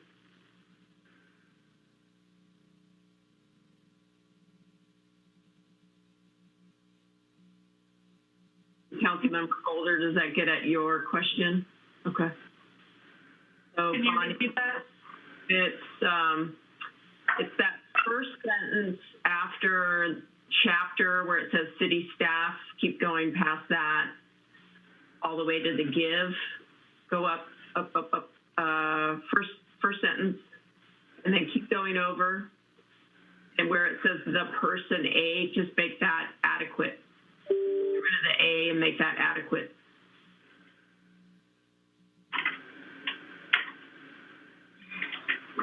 Right. Councilmember Cummings, did you have another comment? No? Okay. Lee, did you have a comment on the hours? Oh, you're muted, Lee. Thank you. Bonnie, would you mind scrolling up to 050D, please?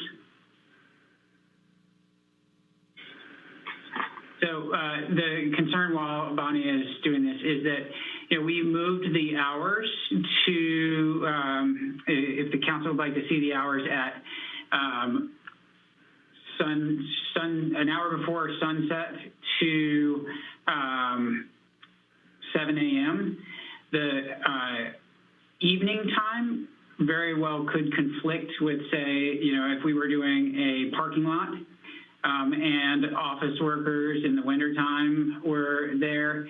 And so I would suggest including, can we find 050D? D as in dog at the end, yes.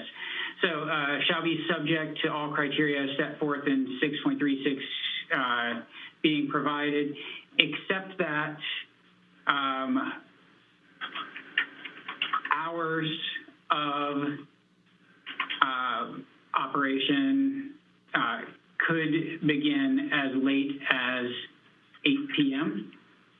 So something like that for the council's consideration to address the parking lots. Mm-hmm. 8 p.m., yeah. 8 p.m.? Yeah.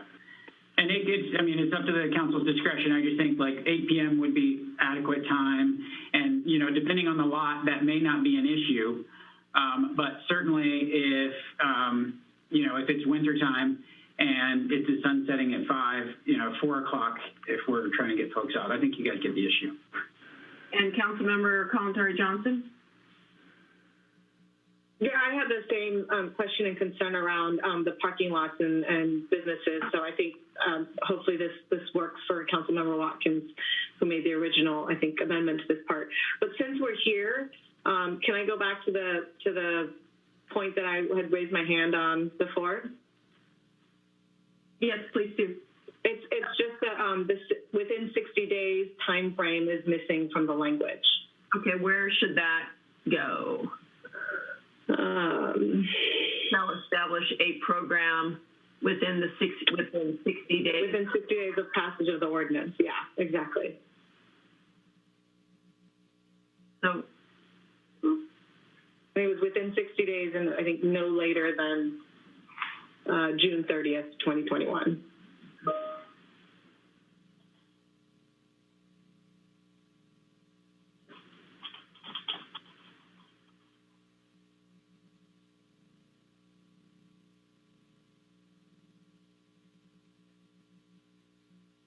I think you've got to go back up. I think It's still up.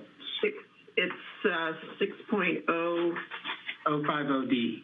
Oh, yeah, it's where we were just at. Right there. Yeah. Back up. Right there.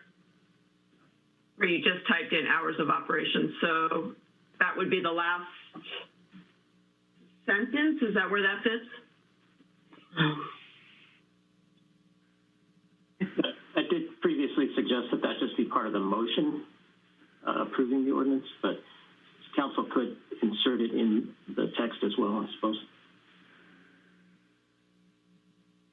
The motion makes. Oh, I thought the motion was to remove I thought the suggestion was to remove the catch recommendation piece and put that as the policy direction. That was a different component, but yes. Does it complicate the ordinance, Tony, if we put the within 60 days in here? I just want to make sure that that piece gets captured.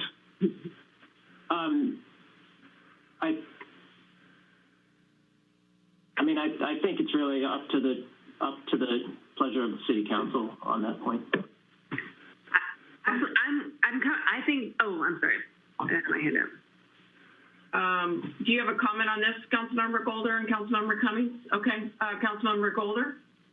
Correct me if I'm wrong, but I thought Susie said that it would be like setting ourselves up for failure to put 150 spaces within 60 days.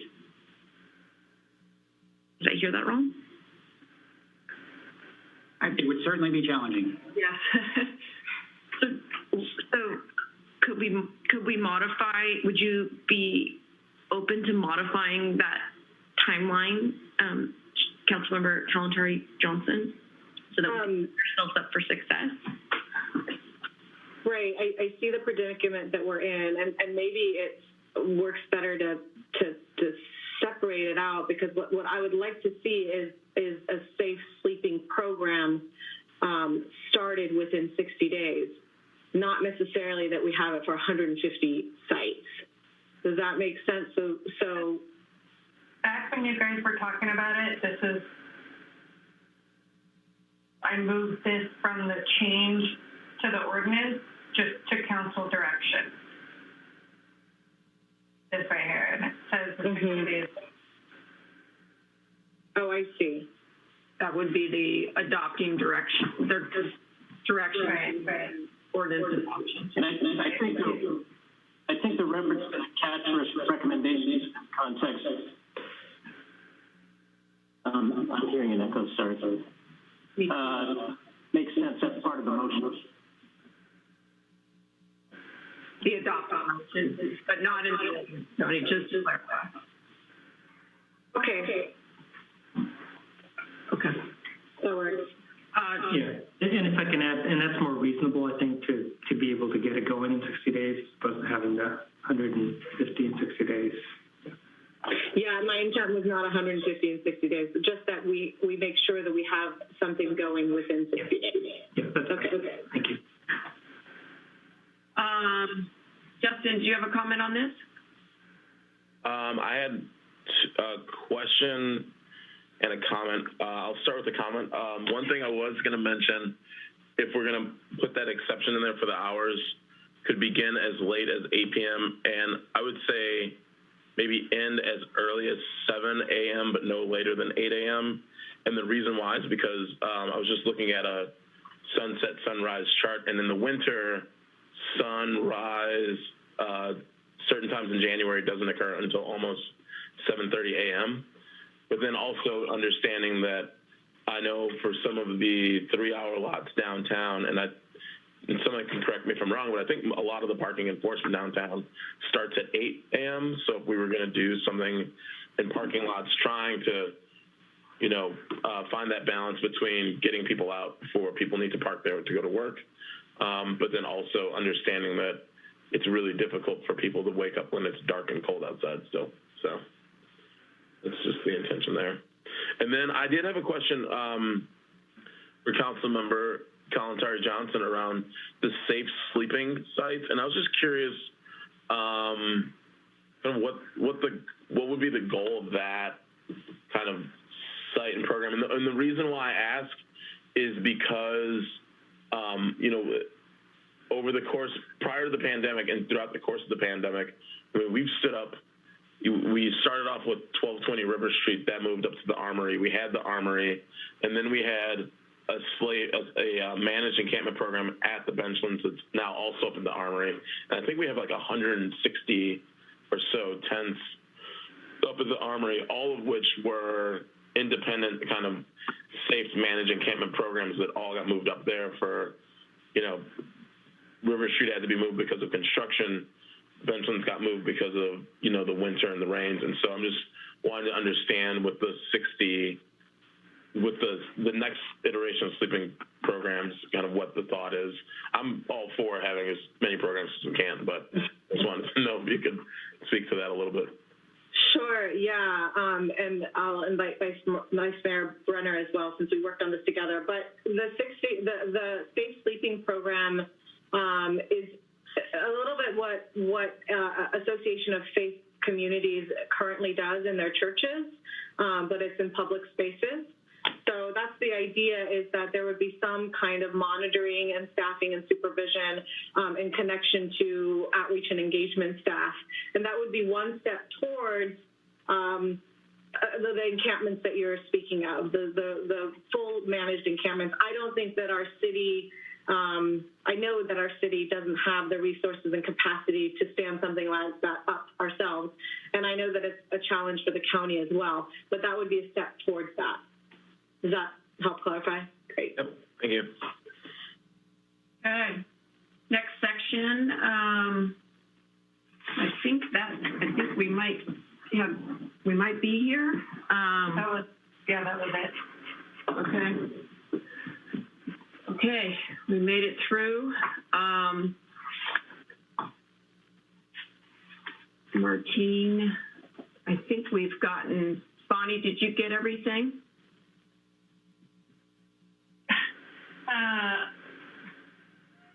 I got all these changes, but in terms of we're gonna have to watch the video and piece everything together. And so no. No. Okay. Do we? Okay.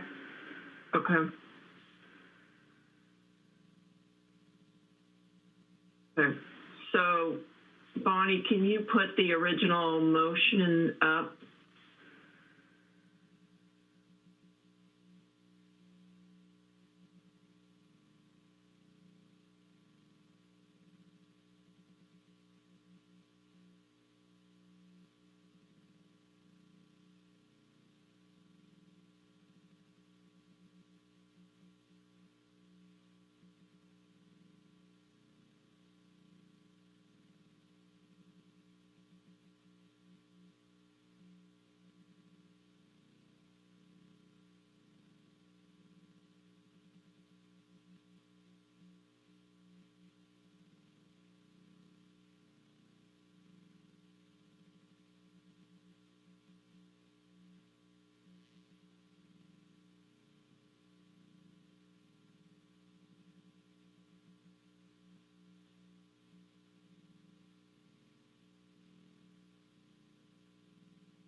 Welcome to Zoom.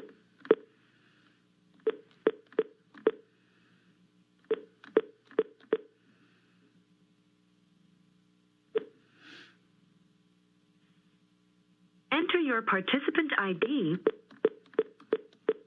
You have entered the meeting as a panelist. Attendees can now hear you speak. Thanks for the clarification, Bonnie. Are you ready, Bonnie? Yes, now we're good. We're good? Okay. Councilmember Cummings, I'm wondering, I'd be happy to agendize, work with the chief to get those agendized as they can be packaged, but I think if we would be willing to kind of finalize this work tonight, but I'm happy to work with you and the chief to look at those quality of life ordinances and see how quickly they can be brought forward. Okay, and just for clarification, I wasn't going to put a date on it, but just with the intention of, some of these really fitting within figuring out how we can move things forward to start addressing, especially the bike chop shop thing, because that I know is people are very upset when they get their bikes stolen in this town, and we want a bike-friendly community, and I think that that's not only a crime against an individual, but a crime against our climate. And so, but yeah, if we can follow up on that, I'd be happy to have that conversation with you. Yeah, the chief and I had talked about that one in particular. I was in the impression that he might have thought that we had captured that in here, but I think re-looking at it and make sure we capture the intent of that ordinance as best as we can is a better way to go. Much better. So Bonnie, do you want to why don't we take a 5-minute break, Bonnie, and you can massage the motion so we know for sure what we're voting on. I have Councilmember Watkins and Vice Mayor Brunner. Did you guys have questions or comments? Is that amenable? I had a comment on the bike chop shop. If you want to wait, I can wait. I think if it matters at all, there's no way this is going to happen in 5 minutes. Okay. We have to go back and listen to the video again. Yeah, we'll just power through then. I think if we could, if you don't mind, Vice Mayor Brunner, we will bring those other ordinances back as a package. We'll do the analysis beforehand if that's appropriate, so we don't necessarily go into that discussion tonight because it's not agendized per se. So is that amenable to you, or did you just have a clarifying question? I just wanted to understand the intent of the 6.36.060 D as in dog. Their public property shall not be used as storage for extra car tires and an inordinate number of bike parts, gasoline generators, et cetera, et cetera. So is that a section that we could simply scroll in red line, stronger language to incorporate the bike chop shop, or does it need to, that was my comment. I think so. Rather than a separate.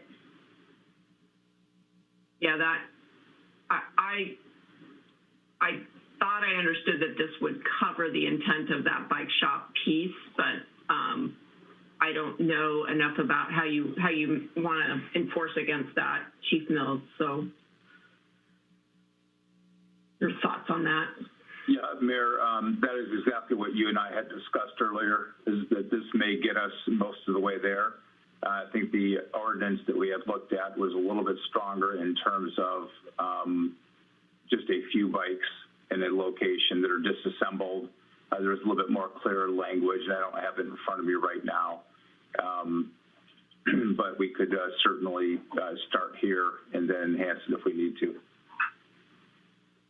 And it might be that getting at, and I think Councilmember Cummings' concern is really those large-scale true chop shops that, for example, the photos we saw from. So maybe there is that need to provide an additional ordinance that clarifies that intent with the volume. Vice Mayor Brunner? That was all I had. That's it. Thank you. Thank you. Okay. Bonnie, can you flip back to the motion and I'll repeat the motion and we will go ahead and vote tonight.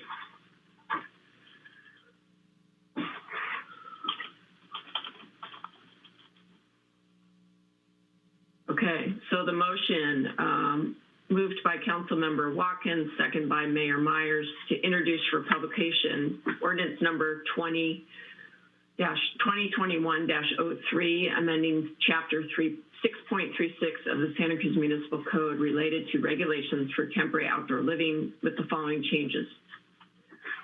Add Part D in a part or all of a city-owned parking lot. And I believe we might have changed this language. Is the most clear thing to do, Tony, to make the motion as amended? What's the best, most efficient way to, now that we've actually gone step by step through the ordinance, is it better to say that the motion would be to introduce the publication ordinance of the ordinance as stated in the first bullet there? Yes. As amended, pursuant to the discussion that the council has just concluded. So the motion, Councilmember Watkins, if you're amenable to that, would be to introduce, the motion would be introduced for publication ordinance number 2021-03, amending Chapter 6.36 of the Santa Cruz Municipal Code related to regulations for temporary outdoor living, as amended, and you had the other language there, Tony, as amended, period? As amended, yes. For the minutes? So sorry? You're saying this, are you wanting to change this part?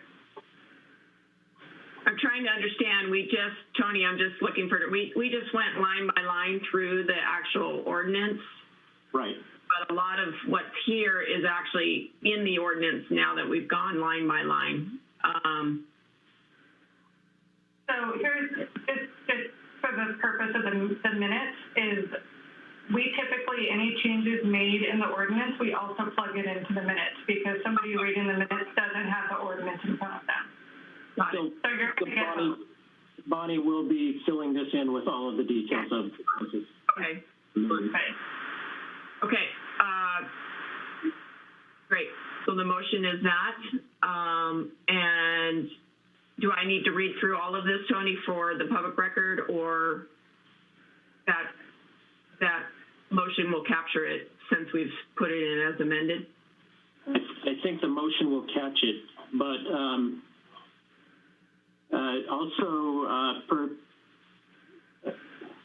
we did talk about modifying the language of 070A to delete per catch recommendations, et cetera. So I just want to make sure that we have that language in the notes that Bonnie took on the red line text, and that we can clean up the motion to make it consistent with that. Okay. Maker of the motion okay with that? Yeah. Amendments? Okay. Yes. Then Sorry, I'm getting a little... We're all exhausted? Yeah. I don't even have to go to bed. I can just wake up in 3 hours and start all over again. Okay. I think we'll go ahead and go to a roll call vote then, Bonnie. Okay. And we will send it to you, Director Butler, and probably Tony and my team and Shepard for final approval of the minutes. Thank you, and we'll make sure that things like, the direction to staff regarding the navigation center is not a part of the ordinance, but a part of separate directions and so forth. Right. Mm-hmm. Councilmember Watkins. Aye. Tori Johnson. Aye. Brown. No.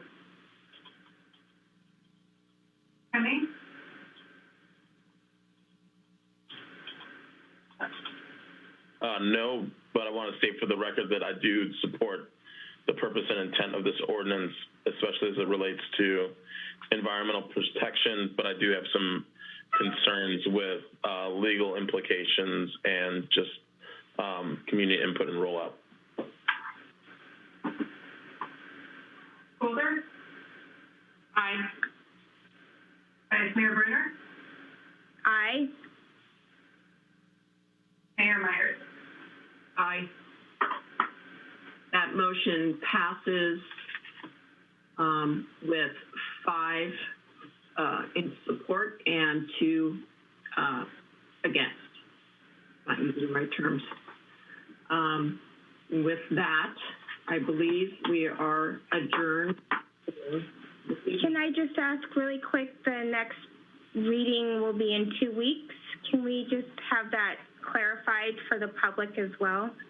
The next step? I'll look to staff to see if they can, if this will be ready in 2 weeks or if I will say that we typically have what's called the action summary posted on our website before the minutes are brought to the public and to council. So it'll be on our website, the motion language, probably, it's a doozy. So I'd say no later than Monday. And yes, the the second reading of this would be in 2 weeks. It will be on March 9th. And that will be another opportunity for the council to review the ordinance and hear from the public. Just as we close tonight, I just want to thank our staff again. This has been a haul, and I want to thank all my colleagues. Very, very difficult policy to try to work through and decide on, and I just appreciate everyone's willingness to stick with it tonight. And I would love to say good night, but I'm going to say good morning and wish you all a hopefully functional day today. Good night, everyone. Thank you. Thank you. Goodbye.